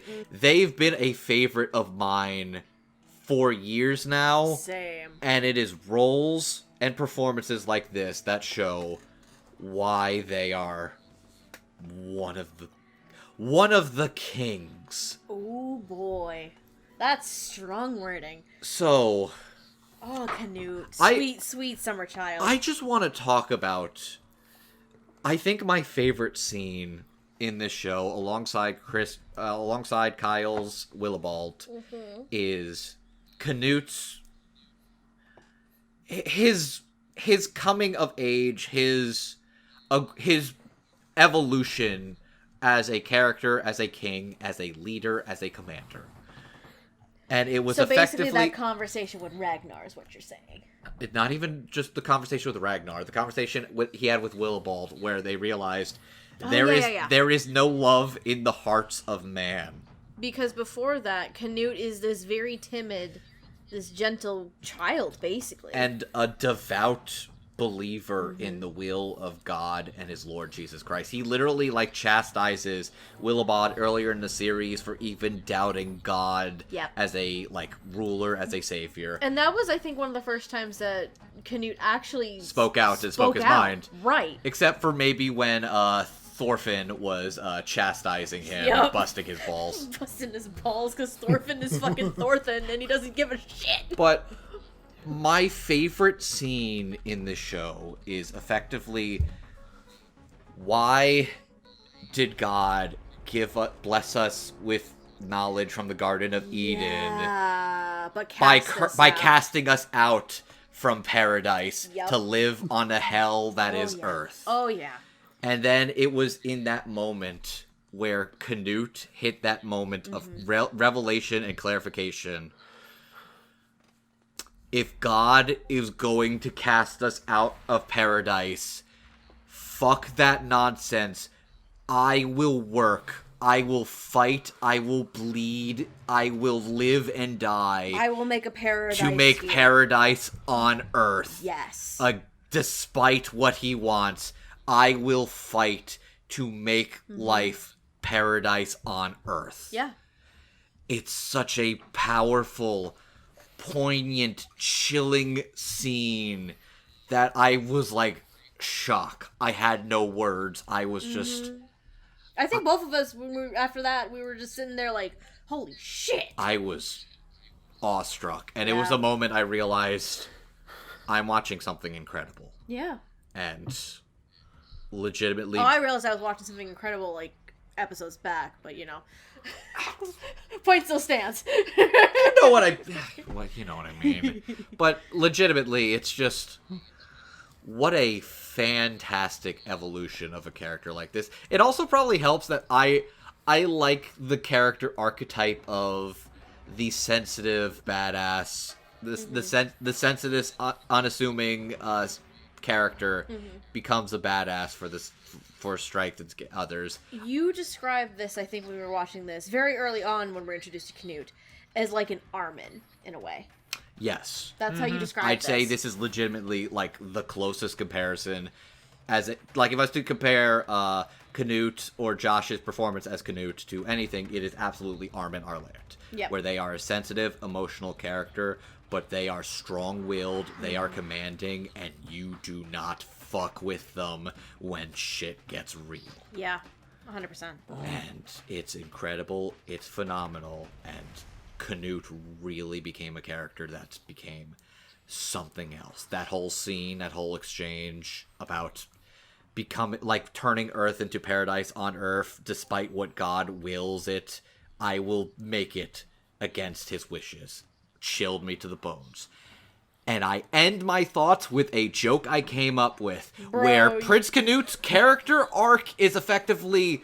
Fuck heaven! I'm gonna make my own heaven with blackjack and hookers! You know what? Forget the heaven! Let's just get the blackjack and hookers!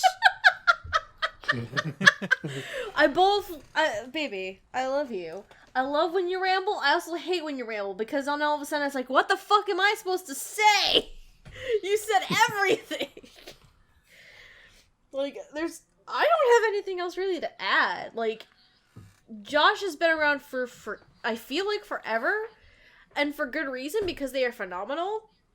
Like, Josh does great work with Canute's timid moments, with the character shift where he has to be a strong ruler.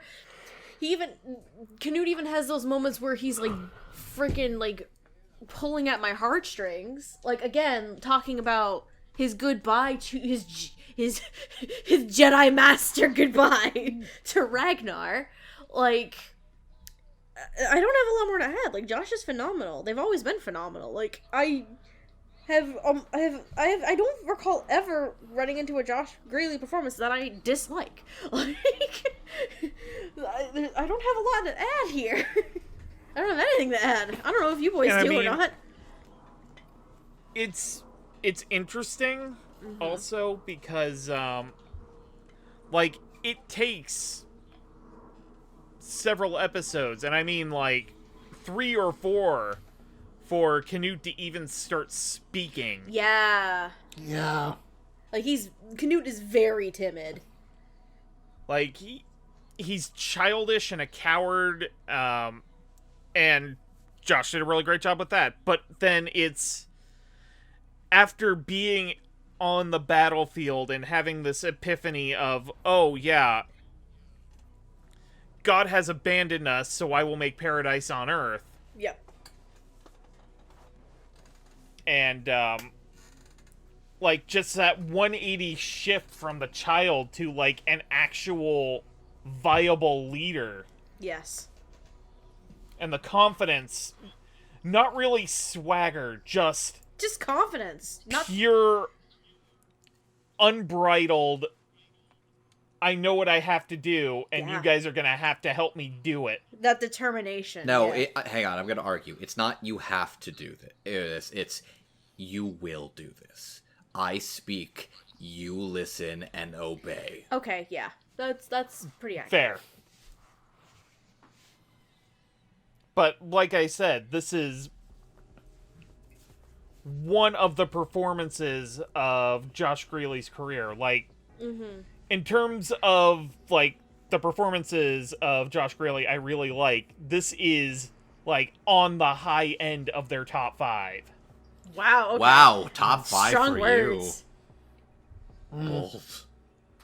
But fair. Yeah, there's really not much else I can add. It's a really fantastic performance from Josh. No, yeah, like Like, Andrew mostly stole everything. Well, honestly, Canute was like one of the characters I was like the most passionate to do that section right. Right. And so I got what I want to say. yeah. I love the transformation. I did also enjoy Canute a lot pre-transformation again. Like I was saying, I didn't like his delivery during that whole scene where like Thorfinn's like punching his shots, and then like Canute finally stands up for himself. That was pretty funny. Yeah. He finally speaks for the first time. It's like, you insolent cur! Shut the fuck up, you child! Which, just because I know... The back and forth between Canute and Thorfinn is great. Because Thorfinn doesn't give a fucking shit about anything. And Canute's just this gentle soul at this point. Essentially. And he's like, no one has ever talked to me like that before. No one's ever said that to me before. And Thorfinn's like, fuck off. Fuck off, mate. It's great. I love it. I'd watch those too, fuck.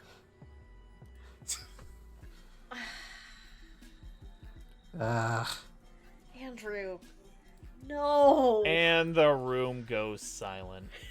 I live for that. Oh, God. Are we... I look forward to season 2, which is Thorkel just being the best, worst uncle for Prince Canute. Yes! That's great. Alright, so I guess we're good to move on, so... Oh, God! This is one of the ones I've been waiting for. Hell yes! Okay. I love how you titled this section too, by the way. Yeah, I titled this section Daddy Issues because next we have a tale of two men. Thorfinn's dad and his other dad who killed the first one. Thorfinn's dad and Thor's. Thorfinn's dad and Thorfinn's daddy. Okay. I would say he may have been your dad, but he wasn't your daddy. Except like Thor's was a good daddy. No, he was. Thor's is a very good dad. Thor's is a good dad, and how do I describe it? So, Thor's is the dad that a dad you need but don't deserve. Yes. Askeladd is the dad you need and absolutely deserve. Oh, that's an apt description. Oh, shit. Anyway. Because, like, Askeladd got the entirety of the, it's not a phase, Mom, you don't understand me, Dad, portion of Thorfinn's childhood adolescence. It's true. That was Thorfinn later on. Fuck. Oh, shit. I can go to Hot Topic whenever I want. I can get that piercing. It's cool. I'm gonna get a tattoo. I'm gonna go around and smoke and drive, and I'm gonna pick up girls. I don't need to go to school. School's stupid. The establishment's stupid. I'm a little terrified of what you will be like as a dad to kids. I'm just... I would actually treat it seriously. I love character analysis, and my character analysis of just Thorfinn is just, he is the shit kid teenager. He is. And Askeladd is exactly the kind of father a kid like that needs. Yeah, actually, it's true. Yeah. So anyway, we're talking about Askeladd and Thor's, man, I'm probably going to butcher this, Snorsen. So Askeladd is a pirate and a mercenary who does sailings with the Vikings, and is eventually tasked with Floki to assassinate Thor's, and after he succeeds, he earns the wrath of Thorfinn, who he eventually decides to make use of as a member of his pirate band. With the promise of letting Thorfinn duel him on occasion. That's it. Yeah.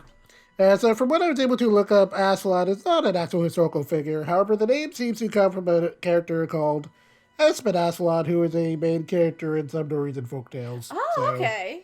I guess the author must have read up on those. They also mention, I'm just gonna do this now. They also mention that his bloodline, he is a descendant off of the legendary King Artorius. Yes. Who would go to inspire the legends of King Arthur. Yeah, that was 100%. That had to be 100% the author. Just like It was the author having fun with it and doing like a level of, oh, Askeladd's the real deal. But you know what that means? Askeladd Don't is say canonically, it, Don't you canonically dare fucking say it. a saber. Askeladd Andrew, get the is fuck a out of here. fucking saber. I fucking quit. You click that fucking disconnect button. You go into the corner and you fucking think about what you quit. just fucking Don't you said. boo me. Don't you boo me, Patrick. Don't you boo me, Steph. Don't you boo me, Oh, I'm Jet. booing you. We're telling you to get the fuck out. You cannot silence the truth. You know I'm right. You know he would be a great summon and unit. Get the fuck out. Just, Fuck off. just imagine the interactions. Just imagine the figures. Just imagine the merchandising. Andrew, Just Andrew. imagine the dojins. Andrew. I mean, hold on. I'm not fucking blowing any more Saint Quartz, Andrew. Hold on. You mean there aren't already dojins about Askeladd anyway? I mean, he probably rails Bjorn Don't. in those, so that checks out. And But no. Steph, do not tempt fate. Somebody will inevitably What look it I'm up. saying, Askeladd can, has, and will. Askeladd has done a mana transfer before, and you can't silence the truth. Get the fuck out. Get the fuck out. I Get the bid fuck you out. adieu. Get out. Get out. He's walking away. So anyway, He's walking away. so anyway- Fuck off. So anyway, Thor's, on the other hand, is Thorfinn's father and a former Jarl's Viking commander who eventually goes tired of fighting and fakes his death in order to live peacefully with his family before Floki blackmails him into returning to the Jarl's Vikings and has him assassinated. Again, we hate Floki. but yeah, but Floki if sucks. Floki didn't do what he did, we wouldn't have this story, so. So anyway, playing Askeladd, we have David Wold, and playing Thor's, we have Jason Douglas. David Wold is with his characters as Gazio Red Fox in Fairy Tale, Herman Louise in Girl the Animation, and Lieutenant Tsurumi in Golden Kamuy. And Jason Douglas is with his characters as Koji in One Piece, Yugo Beppu in Yugo the Negotiator, and of course, Lord Beerus in Dragon Ball Super. Right. I forgot about that. Oh, I love From Beerus. the little amount of Super I've seen, because I fucking hate Dragon Ball Z anyway. I feel like, you know how we, with the last group, were like, can we distinguish who we're going to talk about first? Can we just agree that we can't talk about Askeladd right now? We need Because to start there's with a Thor. lot. You gotta No, know We that. have there- to do Thor's first. There's no question about that. Absolutely. We have to do Thor's first, because there's so much more to Askeladd. Okay, good. Because there's a lot. Having said that, Jason Douglas is really good. Oh, yeah. Oh, he's fantastic. It's kind of... It's more... I called Andrew Loves Bjorn as a gentle giant. This one's more of a gentle giant, like a very calmer, softer tone. Because Thor's has gone through some shit, and he's like, I can't do this anymore. Thor's Like, he realized what he is missing as a true warrior and a human being. Jason Douglas as Thor's is a man who has found peace. Yes. He has done everything. He has seen everything. He has gone through every phase of his life. And at this point, when he dies with no regrets. Yep. He's lived a full, fulfilling life. His journey has happened off-screen.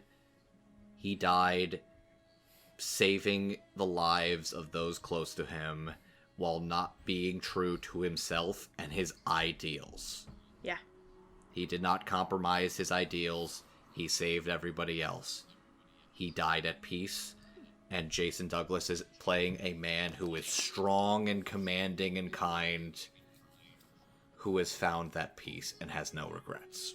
Again, he will still fuck your shit up. He will also still beat your fucking ass. I mean, he fucking beat up Askeladd's, like, how many was it? 50 fucking people barehanded? It was like 30 people. Barehanded. With 0 casualties. Right. Yeah. Jason does a really good job of selling Thor as like a man of high principles during a time where those principles would be seen as extremely weird. Yeah. Yeah. But, like, Thor's isn't... Thankfully, we still get a lot more with Jason throughout the course of the show, because Thor's is dead by, like, I think it's, like, what, episode 4? But we still get, like, some flashbacks and memories, and, like, Thorfinn in his own subconscious talking to Thor's on occasion as well. Yeah, we do get Force Ghost Thors. Motherfucker. It all comes back to Star Wars. Oh, I love the parallel, but fuck you. But, no, it's very enjoyable. I really love Jason Douglas's Thors, because it's, again, just a gentle, giant, at peace, kind soul. Yeah, and of course, can't really talk about Jason Thors without talking about the scene, which is kind of like, in essence, the most important scene in the show, where, like, he's talking, where, like, he's with little Thorfinn in the safe room with a knife, and, like, he's soft but firm tone is in his delivery when he's, like, telling little Thorfinn that no one really has any enemies and that he should go out seeking violence. Yeah. You have no enemies to fight. Yep. No one deserves to die. Right. That was very, very good. Because he's not only trying to deter his own son from trying to throw his life away, essentially. He learned his lesson. He He's learned learned the his truth. lesson. He's trying to, like, instill that on his son before it's too late. Which, it's not too late for Thorfinn. The No. problem is, he is still way too young to Yes. truly understand what he means. Right. So Thorfinn has a lot of time on his hands. But he's also got a lot of bodies to learn the lesson. Oh boy. Yeah. But no, I really like Jason as Thors. It's really good. Yeah, Very also- impactful.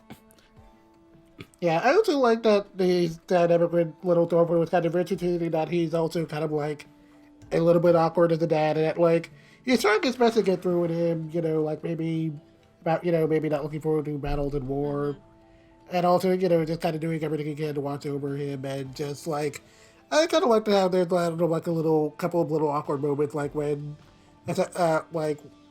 Thor is, like, about to get off the war, and, like, he's talking with Helga, and he's, like, not really sure what to say to Thorfinn before he goes, and he doesn't know Thorfinn is already sewing away. Right.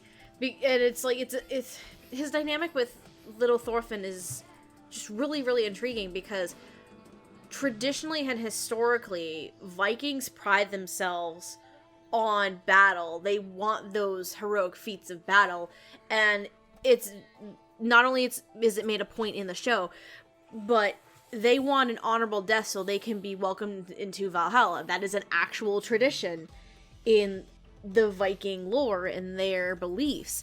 So Thor's being the kind of character that's going away from that, and especially as a mighty warrior as he is, and trying to instill this into Thorfinn, and Thorfinn not understanding that, it's a very interesting dynamic that they have in the early onset.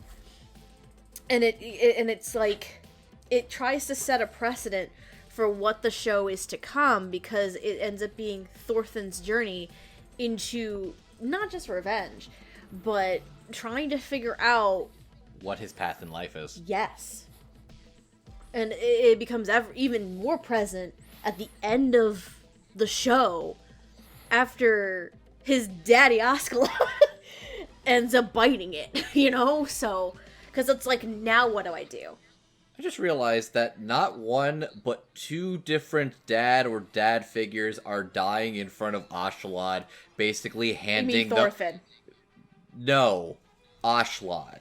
Really? Ragnar and Thor's both died Oh, at yeah. the hand and in front of Askeladd, and both of them are like, well, guess you're gonna look after my kid now. Do a good job. Pretty much, yeah. Pretty much. It's true. You're right.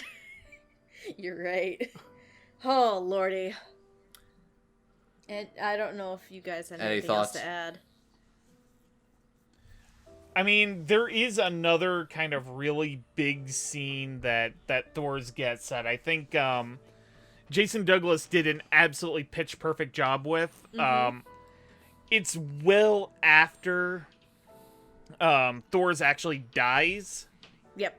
And it's sort of a dream sequence between him and Thorfinn. Is this the one after he duels Askeladd? I think so. Like, where they're in like- What looks what like I presume is like Thorfinn's vision of Vinland. Yeah. Oh, And it's just like, yeah, you are living this life of violence. Are you okay with this? Are you okay with the consequences you'll be? Is this the one where Thorfinn's on a boat just sulking like a little shithead? No, I think Yeah. it's after he stopped sulking. I think it's like Okay. episode 9 or something. Gotcha. I know what you're talking about, though. Because I'm thinking of the one where they basically return home, quote unquote, to the village where Askeladd and the band are from, and Thorfinn duels Askeladd, fucking loses, and he's sulking on the ship, and like as a watch, and then he's talking to Thor's. I thought that was the one you were referring to, because Thor's is It just like, might did you lose be. again? It's like, you really want to keep doing this? Yeah, that may be the one. Okay, yeah, because that was really good. If that is the same one we're both thinking of, that was really good. It definitely had a nice little fun gut punch. Yeah, and it definitely like helps to solidify the character of Thor's, even though Yeah. Thor's had long since died. Yep. He's still a figure and an impact on Thorfinn's life. And tries to be, in a way, similar to like when I said earlier that Bjorn is Askeladd's kind of like moral grounding to an extent. Thor's tries to be that moral grounding for Thorfinn. Mm-hmm. So, Yeah. so where do we go from here? So, Man, it's hard to know where to begin with this one. Oh my god! here's what I'm going to do. Oh boy. I'm going to say exactly 1 or 2 sentences to give you guys the chance to say the rest of this. I know what I want to say out of this. Okay. David Wald is one of the most impressive and talented people working in the anime dubbing industry, period. Oh yeah. This is legitimately like the single most impressive Shakespearean tier character I have ever seen him perform, and he does it spectacularly. And goddamn it, David Wald deserves to go down as one of the greats of the anime dubbing industry, period. Like, I know we were just talking about Josh, but like, bro. Like, oh my god, Yeah. where do we begin with him? Yeah, so I can say that like he does a good job of like initially selling Askeladd as like a pretty smooth operator, kind of like, a very charming if rugged rogue, and he can do a good job of switching between making Askeladd sound like very playful, but also, being a lot wiser and more cutting beneath the surface than he kind of tends to let out initially. Yeah, for sure. Yeah, and wasn't it one scene I did like with him like very early on that kind of definitely becomes... It definitely kind of has more interesting context when you consider his character later on, is that the whole scene between Askeladd and Thor where they have their duel, and when Thor's proves to be stronger, like, Askeladd briefly asks him if he'd consider being their leader, which, given what we learned about Askeladd, like, he tried to play it off in the moment, but he was probably being... Shit, you're right! Yeah, he's probably being 100% serious. Oh when my he says god! that. Because there was a point. Oh man! Now that you said that, because there was a point that's like brought up later on that essentially Askeladd is actually looking for a master to follow. Askeladd doesn't want to rule. He just ends up being the strongest one of his pack. Yeah. He wants a Yeah. master. Yes.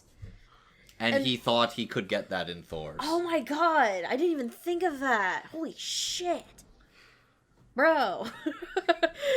No, like context-wise. Oh my god, I'm putting pieces together now. It's great. But no, it's holy shit. Like. Yeah, and I think that might be in part why he, like, kind of looks out for Thorfinn in his own way. Yeah, honestly. Like, as much of a bastard as Askeladd is, sometimes, because he's a conniving little shit. Like, he says he doesn't care. He says he doesn't give a shit and he doesn't care about everybody else. What does it say about this series that the most overt tsundere in the anime is Askeladd? You didn't let me finish my point, but okay. Like, Askeladd doesn't give a shit. Like, he comes off that way. But in reality, he does care. But in his way. Like, he's pushing Thorfinn, for instance, like, to be that great warrior that he has always been meant to be. But, like, with the context of, oh, this kid's gonna kill me one day, that's fine, I can still use him as we go along, yada yada yada, herp-a-derp-a-derp. But, it's I can't believe I'm saying this. It's the Guardians of the Galaxy horse shit again. Like, It still holds true. it holds true, and that's exactly the kind of relationship that's happening here between Askeladd and Thorfinn. Yeah, I will say, like, one scene that I think really kind of establishes their dynamic really well is, like, is that whole scene where, like, he's literally giving Thorfinn a history lesson about old empires and how they're, like, always walking away with new ones, and how Askeladd knows that old age will eventually allow Thorfinn to take his life someday, Yeah. and he's kind of already made his peace with that. And, like, in his own way, he's kind of, like, trying to get Thorfinn to think about the future, and Thorfinn just, Yeah. like, isn't having any of No, that. Thorfinn's like, shove it, old man. And it's like, really? Really, you fucking idiot? I'm trying to help you a little bit here. And Askeladd, and it's like, ugh, this kid's an idiot. But, like, David is really phenomenal with, oh my god, I know we were saying that fucking, you were saying the frickin' priest is one of the most complex characters in the show. I would argue Askeladd, though granted you would probably agree with me on that too. I'm not disagreeing. You're not disagreeing. Like, I went into this show. Especially, I went into this show thinking Askeladd was the villain. yeah, no, he's not. Askeladd I mean, he kind of is. Kind of Askeladd is, but- is simultaneously the main antagonist, the shonen rival, the supportive paternal figure, and also the main character of this saga. Yeah, I say this saga because he's kind because of dead now. he is arguably the protagonist of the prologue of Vinland Saga. I would argue a protagonist, not the protagonist, because you still have Thorfinn, but Thorfinn is the observer of he's everything. a protagonist. This is Thorfinn's story of coming of age. Correct. But yeah. But, like, David has to portray cunning, like, ruthless brutality. He has to convey a fun sense of humor. Askeladd does have a fucking... It's a little bit twisted sense of humor, but it's a fun sense of humor. But then, that's all on the surface, right? Yeah, because we learned a lot about Askeladd. Oh, yeah. And what we learned about him is... He hates the fucking Danes! Yeah. Oh my god, I wrote a... Speaking of a combination of... Jesus Christ, the cat jumped off the tree. Speaking of a combination of David's performance plus the script plus fucking cursing up the wazoo. Can I just say, you got me to write this down verbatim. There is one line that David says in episode 17. When he's facing off against his mutiny. Right. And, like, it's the most, like, unsettling thing I have ever seen. Well, maybe not. It is one of the seen that David did because Shiki exists. It's one of the most chilling things that's ever come out of his fucking mouth. Oh my god. Okay, I had to write it verbatim. The exact wording. You dim-witted fucking Danes are lower than pig shit. Like, oh boy. It's like, oh boy, because at this point I believe it is at this point, you have learned that he is part of the bloodline of Britannia. You have learned at this point, through Askeladd's, like, internal monologuing. Like, he hasn't outright stated it to other characters at this stage. But why are you biting your finger? He wants to say something, I think. Because I was going to make a joke and say that, oh god, am I gonna regret this? Askeladd makes Lelouch Lamperouge look like a bitch. He is the true king of Britannia. Motherfucker. Motherfucker. Jeez. I'm going over to the corner now, don't you worry. Yeah, go away. Okay. God damn. So another thing I'll say is that, while Askeladd can be a lot of fun, he can also be extremely terrifying at points. Yes! And again, going back to episode 14, where he condemns that entire village to death, and I have to say, David's stone cold delivery when, like, one of the villagers, like, asks him to spare them, and, like, the villager realizes what Askeladd is about to do to them. Yeah. Like, that whole scene was haunting, and David really sold it. No, yeah, he has so many moments where he gets to be a ruthless, chilling person. And David conveys those, like, Andrew said this, I think Andrew described this the best when we first started talking about David as Askeladd. It's the most Shakespearean I had ever heard David. Like, in terms of, like, Shakespearean, like, tragic Shakespearean characters, this is what yes. Like, this is amazing. Like, it's, of course, it goes without saying that this is my favorite performance of the show. Bar none. And you're also going up against the likes of, like, Josh Greeley, Joe Daniels, and even fucking older Thorfinn, who we're gonna talk about in a minute here. Like, this is the performance that really stuck to me. Like, I love it. It so much reminds me of why I love Dave Wall as an actor. Because I was introduced to him as an actor with Shiki and Dr. Ozeki. This reminds me, it has some similar beats to Dr. Ozeki, but at the same time, it's a bit more ruthless. And it reminds me so much of how much I love David Wall as an actor. I love it. Mm-hmm. Yeah, there's a lot of great moments, but I have to say, like, hands down, like, the scene he really had to nail, that was actually gonna not make or break the performance, that was really gonna, like, The entire last episode. Yeah, like, the entire last Yes. episode, like, when he has to go nuts. Yep.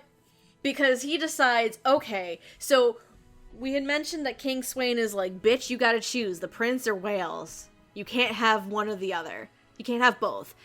It's one or the other. And the solution that Askeladd decides to go with is fucking kill the king, cause a huge rampage, and sacrifice himself to be put down for his madness. On that day, King Swain learned the true life philosophy of Ashelon, the Ashed One.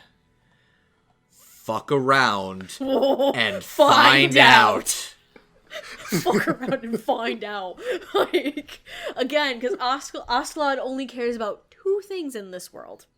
His mother and Wales.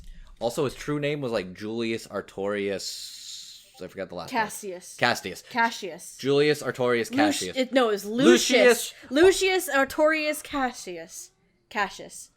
Something like that. Just what a strong... That's such, like, a... Look, he's like, you want to know my real name, bitch? It's good. You don't find out about his actual name until the end of the show, too.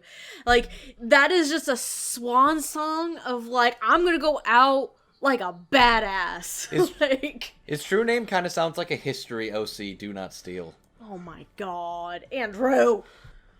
Motherfucker. I'm sorry. I'm just gushing because this is there's so much to it. I'm sorry. I'm gonna shut up. Y'all can talk now. I've gushed long enough and stolen the show. It's fine. So, did you have anything you want to add, Patrick? I mean, there was another scene, and I'm kind of blanking at this point because it's a little late in the night. If you start describing it, We can maybe we help can you help out, fill yeah. the gaps. Like, I mean, his actual conversation with King Swain. Oh, you mean the one was one. the one where he's trying to dissuade him from the like actual poor strategy of invading Wales? Or oh wait, do you mean the one where he first meets him as Canute's attendant? No, I mean like where he's like Oh, where he's where like he- literally on the verge of beheading Swain. Oh yeah. When he like draws a pretense. Yes. Where he's literally like my city now. Yeah. My scene now, bitch. Wish. And then the entire berserker rage he goes through afterward, just God. mowing down Swain's men. He just didn't fucking care at that point. He's like, I'm gonna go out like a champ. Like, And I'm gonna Shane, be you can honest, take. like his deathbed speech trying to dissuade Thorfinn from continuing to pursue his path of revenge. yeah. Made me sad. That was great. That was beautiful. Made me sad. You've never thought about what happens after I'm dead? You're free now. Yeah. You're free. You can do whatever you want. Just chills. Oh, I love it. Fuck. Now I want to watch it again. God damn it! Jet, again, I both love you and hate you. This is gonna be fucking hard. Well, depending on... Well, I have good or bad news depending on how you swing it, because this could maybe count for next year, too? But it wouldn't be the same? Whether or not we get the other dub over in the US remains to be seen. Oh, I don't fucking care. No, you're not gonna convince me that anyone else can play Askeladd than David Wald. That's not how this fucking goes today. Fair enough. Like, no. Fair We can enough. have that conversation perhaps later, but for But now... right now, this is Askeladd. I can't see anybody else playing this. I'm sorry. Like, this is amazing. I kind of want to see a world where David Wald plays Scar from Lion King. Oh my god! That would be great. I would love that, bro. Or at least like a theatrical production of The Lion King. Oh man. I'd eat that shit up. Man, now that you said it, I can actually hear it. Oh fuck! I can hear it too. It sounds amazing. God Don't damn tell it. me you can't hear Askeladd's David Wald performance saying like, "Ugh, I'm surrounded by idiots." Or, even better yet, Yeah. like, throw on his best, like, Vincent Price to do, like, Ratigan for, like, the Great Mouse Detective. Fuck! That's even better. Oh, I see it. Hell yeah! Let's go. What we're saying is David Wald should play all of your classic Disney villain childhood memories. Oh please. David Wald should just be a Disney villain. Yes. They should write a Disney villain around the performance of David Wald. I love it. It'll be great, it'll be evil, it'll be intimidating, and it will be unquestionably gay. I'm Disney, okay. Bro, I'm Disney fine will with try that. to fight it. I You don't- cannot fight it. No, he I will don't make care. it the most evil, vicious, I'm here and for it. gayest thing in the world. I am fucking here for it. Well, since I can't resist, I mean, Well, we can always use a new Hades, so why not hire David Walt? Shit! Shit! Oh my god! Yes! Chet, I want this so much! Chet, I want Hercules Hades to be David motherfucking Walt! Yes! I'm here for Please, Jed, don't describe things I want but can never have. Chet, I'm here for it! don't threaten me with a good time. Please stop threatening me with a very good time. I want this now. Fuck, I'm here for it. I am so here for it. Bro. On the off chance David's listening. Bro, let's go. I'm here for it. Shit, I'm down. The Rainbow King of Conquerors has left his mark. Oh, man. Let's fucking go. But yeah, Wait a second. Shit, man. to kind of bring things around, because I didn't really, like, actually state an opinion, like, this is another, like, an actor putting in one of the performances of their career, and Absolutely. believe it or not, like, this is David Wall doing it with minimal levels of ham. Yeah, and I think what's interesting is that, like, this is a career highlight in a year where David Wald has had, like, Oh my god. this has been a really good year for It's him. been like a the very third good year for career David. highlight of David Walden this year alone. Like, not just on the acting front, but the directing front too. Like, he's had a great year. Like, oh my god. I wish nothing but good things for David Walt. Bro, me too. Like, he's genuinely one of the most amazing human beings I've ever had the privilege of speaking to. Like, he's genuinely that kind of person. Anyways, I love it. he does a great job playing the best, worst kind of person. Oh, yeah. Yeah, David Wald, bang-up job, and also Jason Douglas, bang-up job. Agreed. It's like David Wald, amazing, and Jason's here. No, Jason's amazing too. It's just, let's be real, this section is about David right now. it's about Askeladd. It's about Askeladd. Let's not even front. I'm sorry. Jason is phenomenal, but let's be real here. David steals the whole show. Well done, David. Oh, man. Well done. I can't wait to summon that 5-star servant. You're lucky I didn't take a big swig of my water, you dick. Have I met- Go Anyway. away. Have I mentioned I love you guys? I hate you. Get out. I mean, sans Megan, this is almost a fate episode anyways. Get out. Yeah, basically. Get the fuck out. Shut So the fuck anyway, up. and it's time to talk about our final character of the evening, our main character. Oh boy. Thorfinn Thordarson. Specifically, though, we're talking about two versions of him. The teenage version of him that we follow for most of the story, and the younger version in the first 5 episodes. So in the context of the story, Thorfinn is the son of the great Viking warrior Thor, who wants to become a great warrior. So when Thor gets forcibly coerced into coming back out to the battlefield, Thorfinn tags along and gets to watch their old dad get killed by Askeladd in a duel. And thus, Thorfinn begins a long quest for revenge and becomes a de facto member of Askeladd's pirate band, with the condition that if Thorfinn gets enough Askeladd on the battlefield, Askeladd will agree to fight him in a duel so he can properly avenge his dad. And he does so fight this- him over and over again, and he loses. Every Over time. and over again. So this basically sums up where we see Thorfinn in this season of the show. But sure enough, he is an actual historical figure who was known as Thorfinn Kolnevsky, which that name actually does come up later in the show. Really? I didn't know that. Yeah, so he was an Icelandic explorer who traveled with Leif Erikson to form a settlement in Finland. So he will probably get there at some point in this story. Oh, wow, okay. Someday. Interesting, I didn't know that. That's cool. Neat. So the prologue.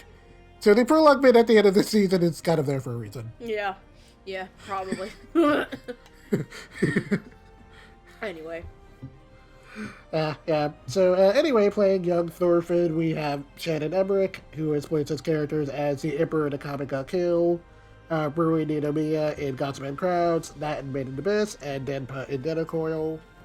And playing the older Thorfinn, we have Mike Himono, who has played such characters as Ushio Izamu in Actors on Connection, Brando Ayame in When the Immortal, Monritan in Golden Time, and Akane Kashiwagi, aka Prince from Run with the Wind. I'm surprised you didn't, with Shannon, didn't go for another deep cut on me, man.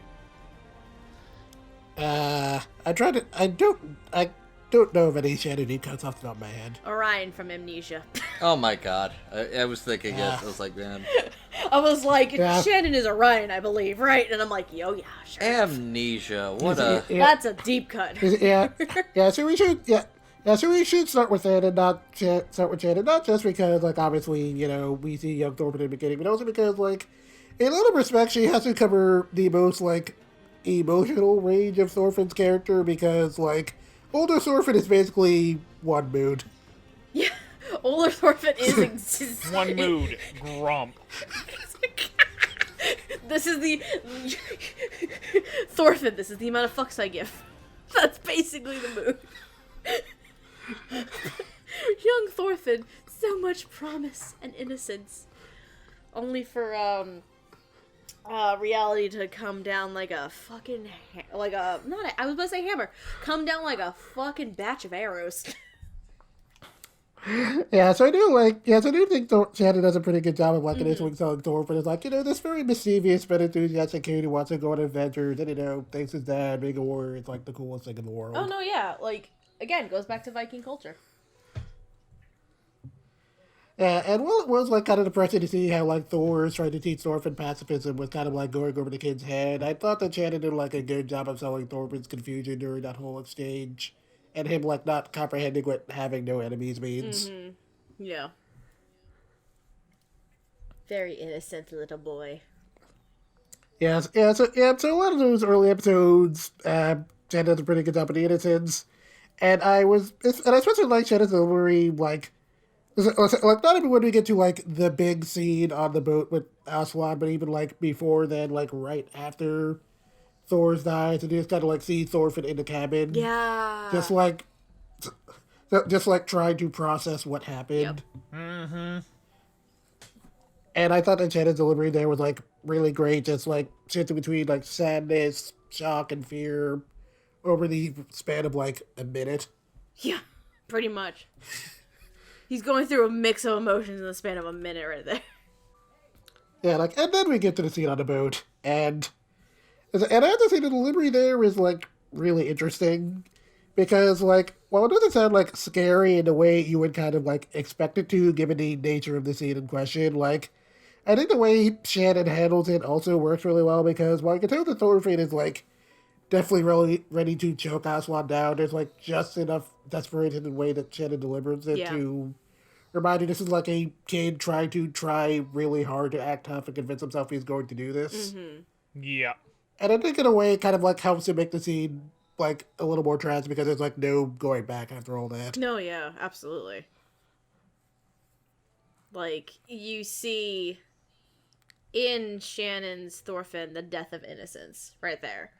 Like, and then Thorfinn has to, like, quickly grow up. Like, very quickly. Because, like, not even, what is it, like, 2 episodes later, Thorfinn picks up a knife and is like, I'm gonna kill a bitch. And he ends up fighting with, because what was it? Oh, Askeladd's band got ambushed, right? And Thorfinn, at this point, he had been training at least a little bit. So he has at least a better, like, understanding of how he could fight. And he's just like, I'm killing bitches. Because I think Askeladd had made him the deal that he has to distinguish himself on the battlefield, I think, at that point, correct? Yeah. So that was where that whole thing starts. Also, side note, oh my god, my hands hurt from clapping so much right now. From the whole David Wall being a Disney villain thing. Sorry, my hands are tingling. Anyway. No, I like Shannon as, little Thorfinn. I do have to say, I think Shannon needed to grow into it after the first episode, because it was a little bit, like... Was a little rough in some patches. Yes. But Shannon really got into it, I think. And, like, by the end of Baby Thorfinn, the saga of Baby Thorfinn, Shannon really, like, comes into her own with it, for sure. But no, yeah, like, minor growing pains, but I really enjoyed that part. Yeah. Anything else you guys want to add? Patrick, did you want to add anything? Yeah. Also, like, as an aside, one of the things I really, really appreciate about, mainly, presumably the script writing side of it is, and direction, they gave Shannon Emmerich the opportunity to say fuck. It was and it was the single most important F-bomb in the entire show. Yep. Yep. Because that was basically the point you realize that Baby Thorfinn was gone and was not coming back. Yep. Baby Thorfinn is dead. Never underestimate the power of a good, well-placed fuck.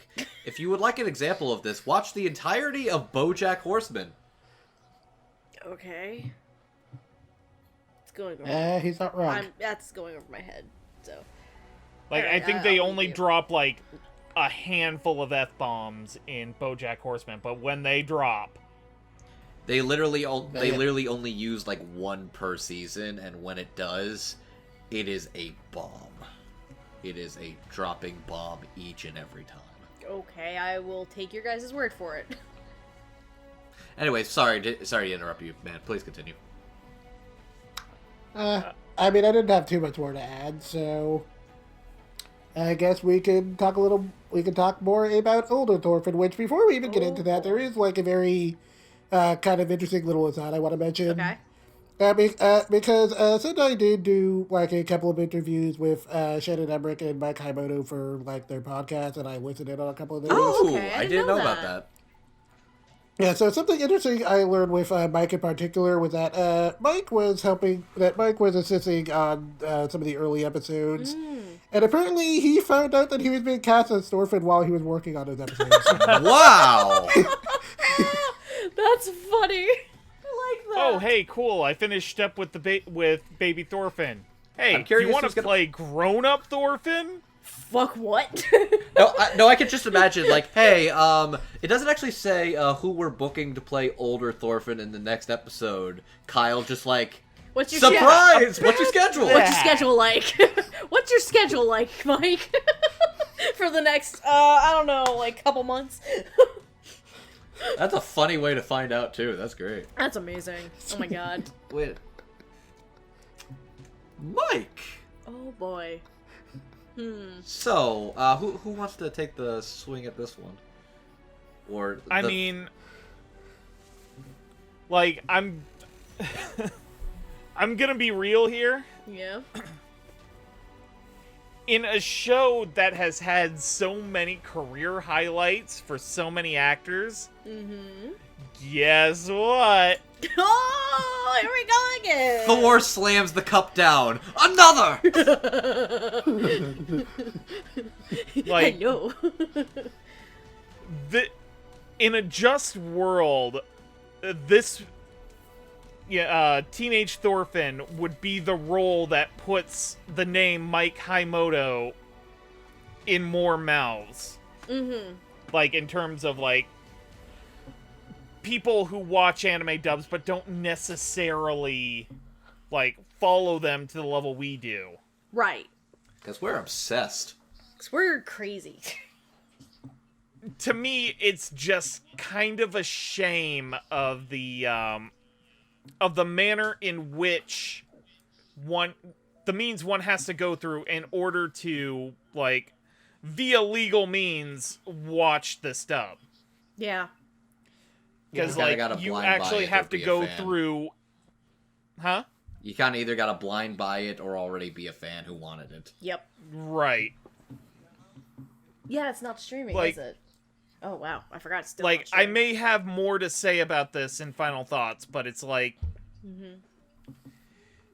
It's hard to recommend dubs when you actually have to put in, like, $30-40 Yeah.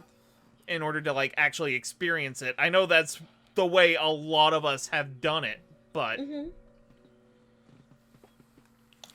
Because anyway, we're crazy.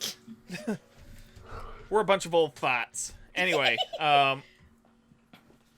getting back to like Mike Haimoto, because I'm gonna put a pin in that thought for final thoughts. Okay. Like, it is incredibly strong, especially when you stop to consider the character of Thorfinn is not one note, but he definitely gets that perception. Yeah. Because he's not just like, it's not just some angry kid out for revenge. Like, there's actual complexity to the character of Thorfinn. But at the same time, like, God, I'm having really little bit of trouble actually putting this to words, but I believe in you. He does have one very default mood, but it's also very clear that he's like that he is like so kind of struggling to make sense of things in his own mind. Yeah. there we go. And while he is like one mood and one of the time, he has his quieter moments. Like, I think one thing that was like really interesting was that like shortly after they like had that whole battle with the French fort, and they're all like partying, and he's like on the boat chatting with like this one slave girl, and she's like, oh.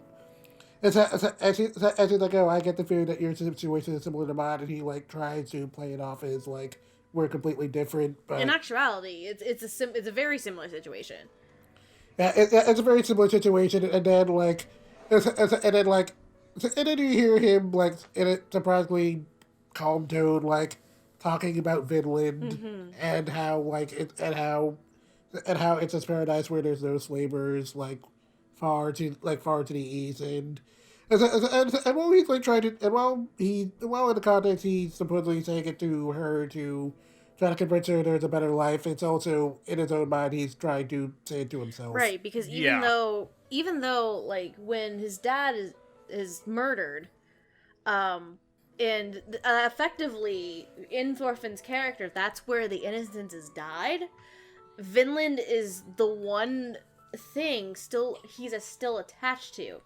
Like, even when he gets reunited with Leif, like, Leif is talking about his mom and his sister, and that's the last thing on Thorfinn's mind. He wants to know about Vinland again. Like, that is the one thing that is still, like little kid Thorfinn still believes in, and that's the last shred of essentially his innocence, in a way. If that makes sense. It does. It's the one last piece of humanity he has left in himself. That's the wording. Yep, that's the last bit of humanity. Yep, that's better wording. And also, while Mike Thorfinn does have to play a lot of teenage Thorfinn's whole angry mood, there is a bit in between younger Thorfinn and older Thorfinn when like. When he gets picked up by a couple of English people, like very early on, Yeah. and they're harboring him, and he's still trying to make sense of things early on. So he knows Askeladd's band is coming, and he does try to warn them. Yeah. But when things go south, he eventually joins in, and that's not the exact moment where he loses his innocence necessarily, but it is where like you can tell the darkness is kind of like fully settled in, and like he's accepted that this is his wife now. It's not how he was given a glimmer of hope in that moment, and then when Askeladd and the band invaded, that hope was just dashed at that point. Yeah. Because it was a reminder of his home in Iceland. So having that gave him a tiny bit of shred of hope again, and then it was just gone. Like, that was it. And then, like you said, Jed, he kind of just settled into what was happening at that point. But, oh boy. my journey with Mike Kaimoto has been an interesting one in the show. Care to share with the class? Oh boy. So, you were just talking about this. Mike essentially, I'm gonna refer to it as, like, pubescent Thorfinn, I guess. Tween Thorfinn and actual teenage Thorfinn, right? So, we get the transition into tween Thorfinn, and that's the whole bit with them raiding that English village and Thorfinn being harbored by a woman and her daughter. And I was like, okay, this is fine. This is standard Mike Kaimoto fare for me. But then it skips to teen Thorfinn, and this is just early on in, like, I think in, like, the same episode, really. And I'm just like, I don't know. I feel like something is missing from this. Something is missing for me to really like and enjoy Mike Kaimoto as Thorfinn. And then we see him duel Askeladd for the first time. And what I realized I was missing in that performance was hand delivered to me on a fucking silver platter by Mike, and that was the bloodlust. The bloodlust and the rage that Thorfinn has against Askeladd. That was what I was missing before that. And then just the fucking angry, like, blood-curdling screams is like, you bastard! Like, I was like, okay, that's what I was missing. Now I'm in. Like, I'm game. Let's go. Like, that was essentially my journey with Mike Kaimoto. Congratulations, Mike. You scream really fucking good. Oh my god. Speaking of Oswald, he gets a lot of really great moments in it, but I think, like, one of the more interesting scenes with him is, like, at the end of their second big duel in the show, like the really serious one, so where you can tell that by that point Askeladd is kind of like fed up with this whole thing, and like when he's so fed up with the whole thing, like he basically breaks down like how he's been using Thor for this whole time. And he's like, oh, you know, I should really thank you for your service. Oh, and I should thank Thor as well. Oh, is that the same one? Is that the same one where he puts Bjorn down right before that? Yes. Okay. Yes, yeah. And when he says I should thank Thor as well, like, and you can just tell by like the way Thor looked, that was like twisting the knife in. Oh yeah. Because the problem is, and Askeladd is really receptive and really observant with people. He knows how to get under Thorfinn's skin. He knows how to get under basically anybody's skin. He knows Thorfinn is a brilliant warrior and is really smart and cunning in battle. But is very short-sighted. And the second you light his fuse, all strategy and reason goes out the mind, and he becomes a feral animal. And Askeladd even points that out during that scene. Like, he's like, after all these years, like, the second I rile your feathers up, you just lose it. Like, that's your flaw right there, kiddo. Like, but no, like, Mike is, oh my god. After I got that bloodlust and that rage, I was like, okay, I'm good. I'm here. I'm sold. Let's go. Let's fucking go. And the nonchalant way that Mike just plays Thorfinn is like, what do you fucking want? I don't care. The slight edgelord Thorfinn is. It's so good. Like, and again, we were talking about earlier about Canute as well. Like, his interactions with Canute, where it's just, like, basically, like, poking, like, not even poking at Canute, basically, like, smacking Canute on the arm, like, bitch, bitch, bitch. It's just, like, pushing his buttons. Like, he's very blunt. And he's just like, fuck off, bro.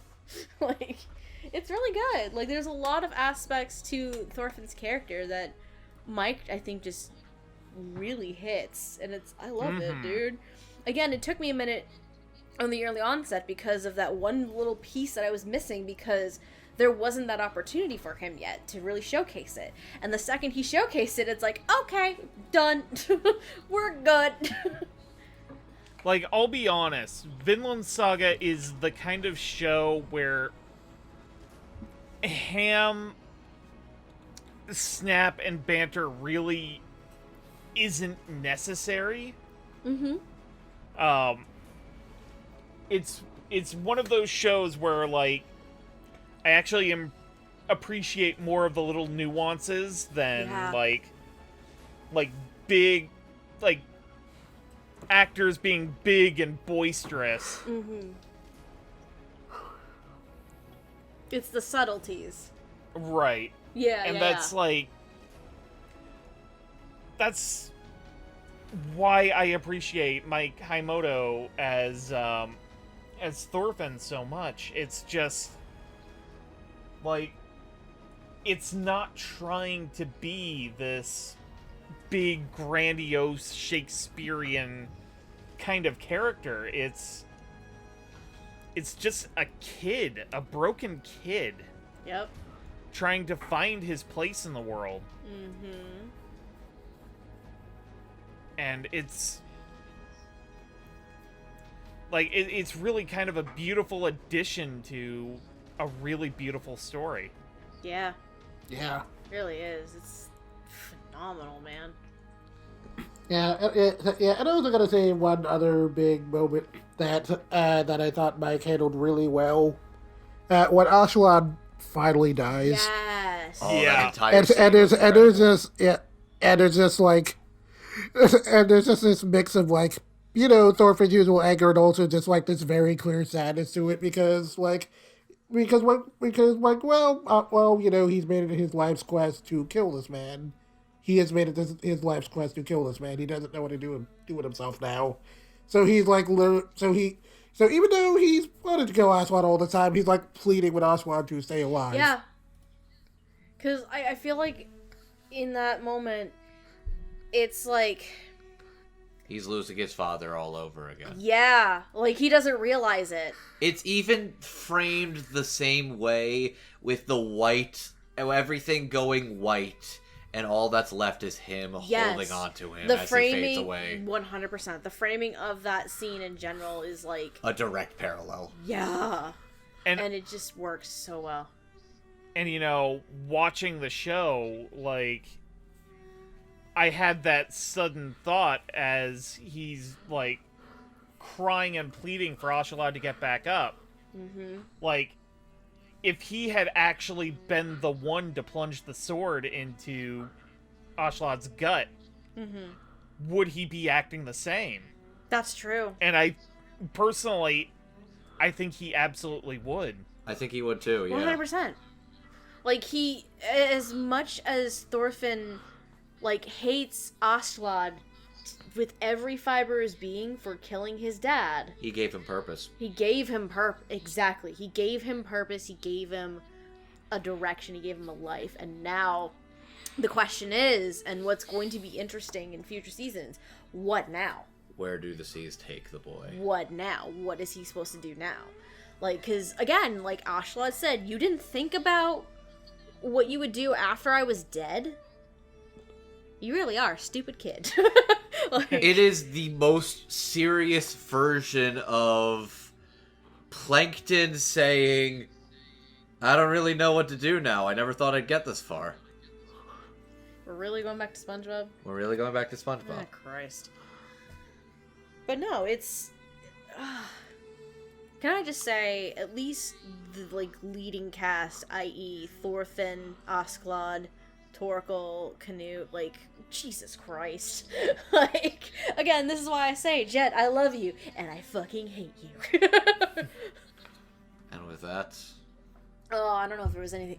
I don't know if there's anything else to be said at this point, guys. Mike's pretty fucking good. Oh, Yeah. bro.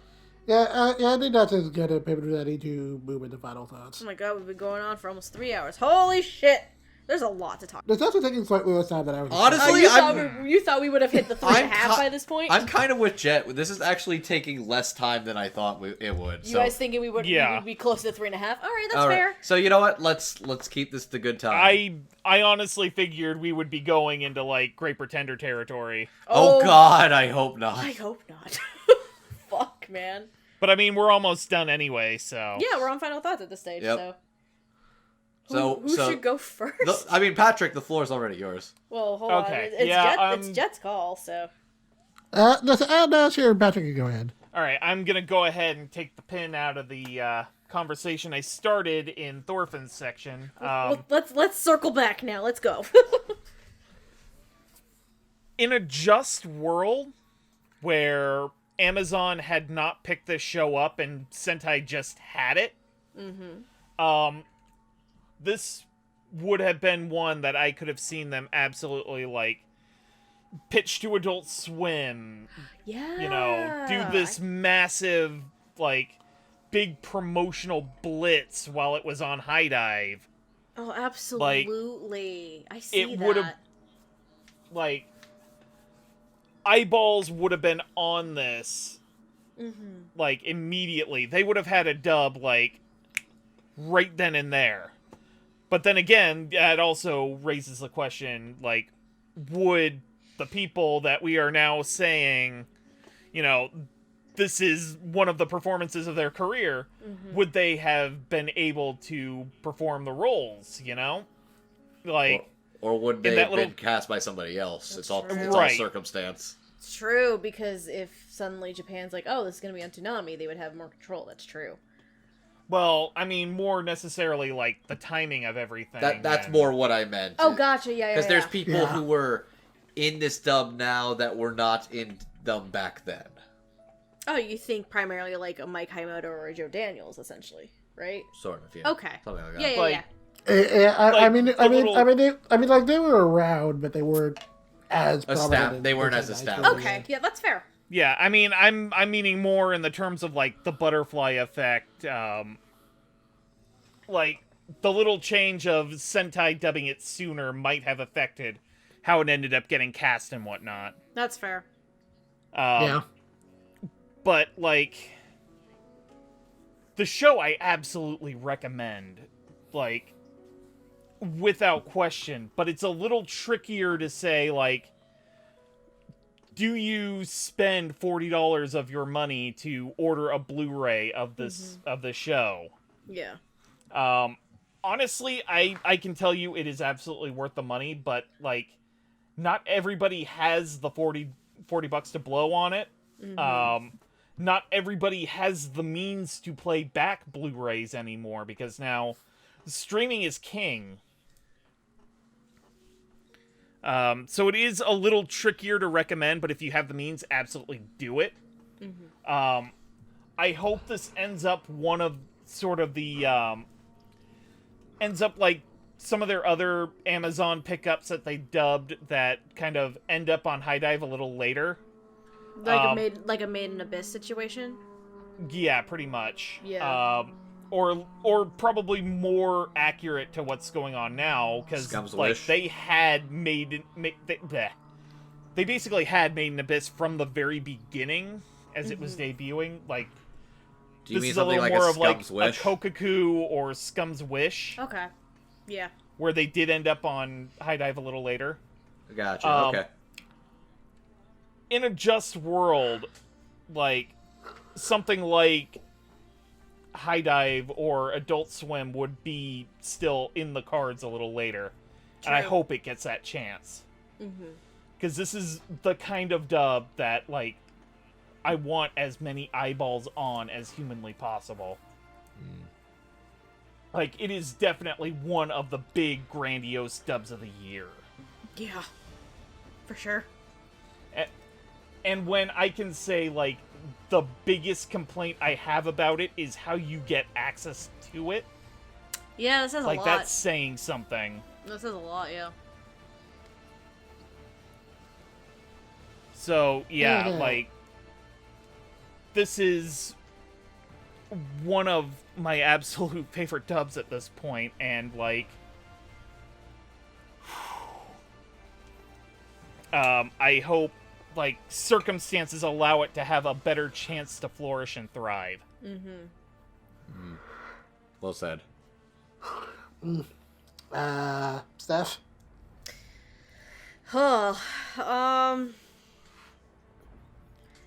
weird licensing circumstances aside on this one, I am also very sad that really the only way in North America, I'm gonna say, is to drop that $30-40 on a Blu-ray. As sad as it is that is currently the only way you can watch this show, I'm also in the camp of it's fucking worth it. Because I had only heard of Vinland Saga by name only, in the fact that it was about Vikings. I've heard about the manga, I had heard about the show because this came out in 2019. Knew nothing else, didn't know the story, didn't know the characters, nothing. I am very happy to have watched this show. It blew my expectations out of the water on this. And it is an amazing epic tale that, for all intents and purposes with what we're covering right now, is just getting started. And the weird circumstances of the dubs aside, I say dubs because there's two technically, I really love the Sentai one so much.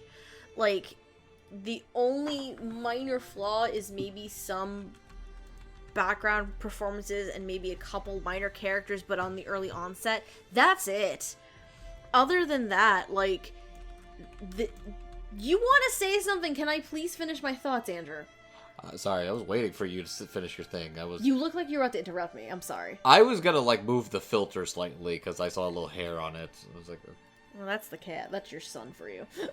Sorry. That's your son. I wasn't trying to kill your vibe. I was, like, legit just looking at it. It was bugging me. Oh, Lord. Anyway, like, the only minor issues I had with the dub were just some of the minor characters, with the performances there, and some of the secondary performances on the early onset. Other than that, like, it is so strong. The writing is just made to be that epic, with all this prose, to be this, like, valiant effort, and the direction is just stellar because you have... God, again, I hate the fact that dubbies are a thing right now, because the 4 fucking performances that I'm gonna be sitting here mulling, I'm like, what the fuck am I gonna do about it? Because, like... Hard choices have to be made. I know, and it sucks. And we'll do them. I know, it sucks. But, no, like, career-defining is an understatement, I think. I would say especially... I would argue especially, at least in the cases of Mike. Like, Mike and Joe, these are, like...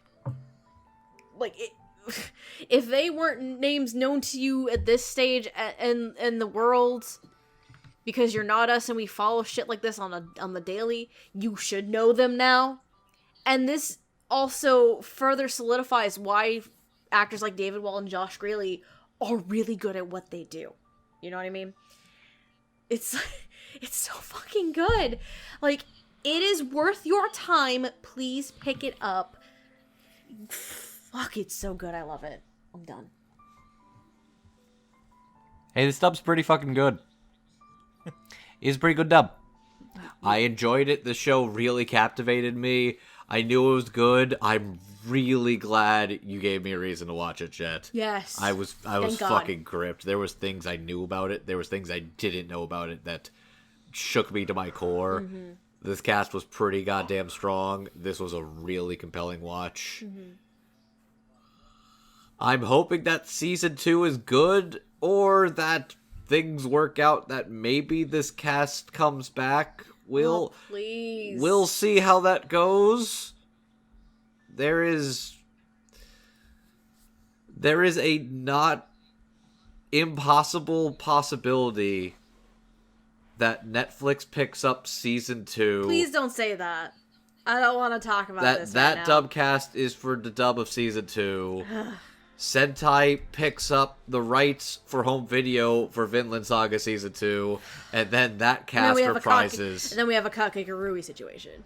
It's possible. And but I then would that hate it. becomes it would be weird, but it's not an impossibility. It'd be weird, but it's not impossible, and I would fucking hate it. But I don't want to kill all the vibe with licensing shenanigans speculation. I'm just gonna say I'm really happy with the work that the team at Sentai put into this. This was really, really good. And the show was really gripping and engaging, and I'm glad I got to finally watch it. It is worth the buy for home video, even if it's a blind buy. I'm not kidding. It's worth the buy for a standard or a limited edition whenever the fuck that comes out. That one's been delayed for a while. It's probably going to be beefy. Oh, boy. So piggybacking off what everyone else has said, this is a really fantastic show in general. I've heard great things about the manga for years, so I was really excited for the show when it finally came out, and it was really good. So I was glad that it finally managed to get a dub after being locked in Amazon jail for a while. And while I wasn't expecting Sentai to get it, they really did a bang-up job with this dub.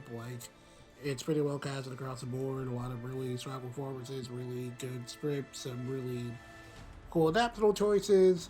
It kind of sucks it's kind of getting lost in the shuffle between this whole, two dub situation, but you should definitely give this one a shot if you can. I know, having to buy this is kind of annoying, but if you can buy it, it's just worth, it's worth doing the show in general, so there is that, but also this stuff is really good. It's worth every penny.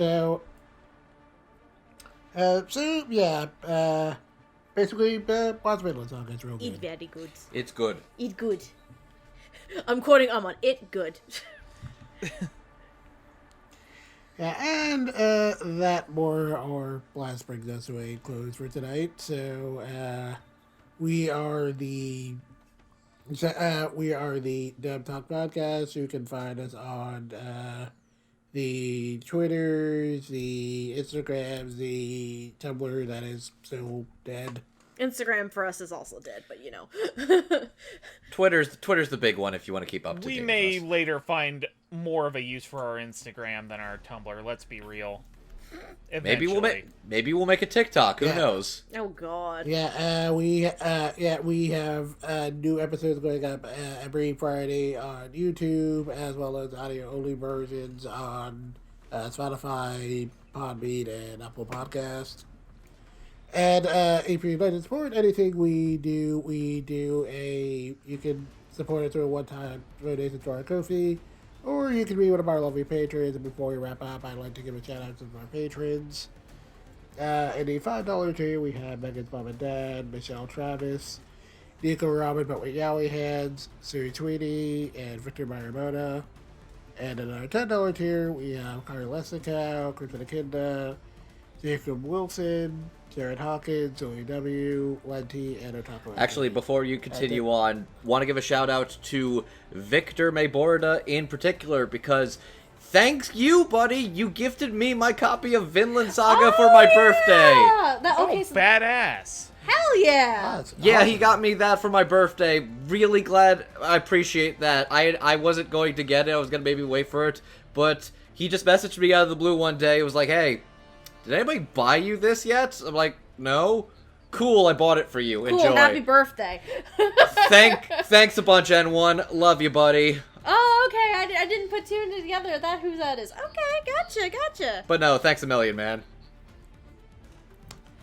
Hey, so before we completely finish things up here, is there anything you guys would like to plug?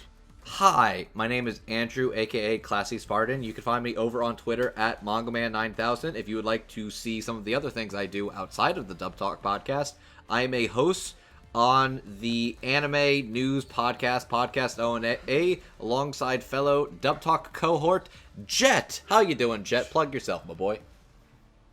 I'm Jet. You can find me on the Twitter, at Divine Danga, where I will usually be talking about anime news, manga news, cartoon news, or just whatever is going on. And at Anderson, you can also find me on Podcast O&A. And we're a pretty good time. Don't you also do some things for ANN from time to time? I do reviews occasionally. Nice. Yay. Awesome. Do you want to go, Patrick? You want me to go? Sure. My name is Patrick, aka Roots of Justice. You can find me on the twitter.com at Roots of Justice. Mainly retweet cute animal pics, talk fandom stuff. It's a good time. You should come follow me. I'm trying to get back into the writing and review game because I now have a bit of free time to be able to do that. And for this episode, I would like to do the thing I kind of started with the Godzilla Singular Point episode. It is time for Roots' Cool Thing of the Day, where I tell you about a thing I didn't know this was a that thing. I find cool. I didn't know this was a thing. This is new. I started the thing. Today's Roots' Cool Thing of the Day is in fact 2 cool things of the day because they follow along a general theme. Okay. It is 2 YouTube channels. One of them is called Local 58 TV, Okay. and the other is called the Mandela Catalog. I heard about that one! Their thing is they are basically like little short clips, but as it turns out, they are like analog VHS horror. Yeah, I heard about Mandela catalog. They each tell a collective narrative through these like absolutely kind of creepy and disturbing little clips. Yeah. I don't want to spoil too much. Local 58 basically takes a perspective of like a news channel that takes really bizarre and like horrifying turns, and then actually the Mandela catalog kind of does the same thing with like local TV broadcasts that just take really bizarre turns. They're just like, they're really cleverly written, really, actually Local 58 TV just came back, and apparently they're doing a thing where it's a lot of little, they're leaving little breadcrumbs throughout the internet, and it's like spectacular. So I highly recommend the both of them. Give them a check out. I watched, who did I fucking watch? I watched, Jacksepticeye react to, the Mandela, The Mandela Fuck. Catalog. Thank you. I was about to say Chronicle. I'm like, that's not the word. I watched him react to some videos from Mandela Catalog. I'm like, holy shit, this is my brand of shit. Anyway, my name is Stephanie. I'm also sometimes known as Lilac. You can follow me on Twitter at Lilac Anime Review, with review being spelled R-E-V-U-E. I haven't updated my blog in a hot minute, but if you're curious of what I do there, it's lifeandtimesotaku.wordpress.com. I also want to say this because none of y'all fucking said it. So Dub Talk has a Twitch as well, and all 4 of us tend to play games on it. Like, for instance, I have been playing Animal Crossing New Horizons. I will still probably be playing Animal Crossing New Horizons even at the time this episode comes out. You can't really beat Animal Crossing unlike most games. There's a lot though. At the time recording this, I streamed earlier today. I'm terraforming my fucking island. It's great. And I also did my second day with like Happy Home Paradise. I love it. Anyway, and I'm also sometimes in the room when Andrew streams. Well, technically we go back and forth, but he's technically streaming right now. What are you playing, buddy? At the time of this recording, I'm currently playing the wonderful The Somnium Files, which has been a trip and a half to go through. Oh, yeah. I've been losing my mind every fucking stream, and a bunch of my friends who have played the game are just giggling in their fucking chairs watching me lose my mind. Yeah, It's so fucking wild. I can't wait for that sequel game. I think I have to buy the collector's edition now. So I stream Animal Crossing on Sundays and Wednesday afternoons. He streams on Sunday night. And you two gentlemen also do streams as well, so. Mm-hmm. I don't know if you Jet, want to why talk don't you about go that briefly. first and talk about yours? Yeah, I'm currently streaming 13 Sentinel Do This Room. It's a pretty good little mystery No, game. I've been having fun watching you play that. It's like, holy shit, there's a lot to this. My favorite's All still right. the little baby robot. What's his fucking name? Can't remember the baby robot's name, but also Talking Cat. Anyway, sorry. Your turn, Patrick. And I stream on Saturdays. At the time of recording, I am about to start Deathloop. I plan to play that for like however long it takes to beat it. It is mid-December right now, and I'm going to be taking a lot of hiatuses due to, you know, the holidays. But I plan to finish that, and then I'm going to make the announcement here on the stream that when I finish Deathloop, I am going to go through the entirety of Danganronpa Decadence. Oh boy! Oh, So man, that now is I hate you. I was considering that, but Danganronpa- now I gotta see this. That is Danganronpa, Danganronpa 2, Danganronpa V3, and then... Oh, what was the name of the fourth game they include in the collection? Danganronpa S, though admittedly I kind of wanted to try that one myself, so... Either way, yo, fucking have fun with that. Anyways. Like, I may do Danganronpa S on stream, I may do it later, but, like, 1, 2, and V3 are the big ones that I plan to get through. Hot damn, alright. Nice. Heck yeah. God, it's late. It's not that bad. It's a little after. It's a little after 11. We're making decent time. Yeah. Yeah. This isn't too. Yeah, this is slightly earlier than I was expecting to finish, but I was also admittedly pretty tired when we started, so. I'm okay calling It's it. Wednesday. What do you expect? Oh god, we are dating this one so bad. Anyway. What a week. But Captain, it's Wednesday. Jesus Christ. Anyway, bring us home, Jet. Thanks for joining us for this little voyage, and until next time, Otaku on, everyone. Good night, everybody, and Otaku on. Goodbye. Good night, everybody, and Otaku on that daba.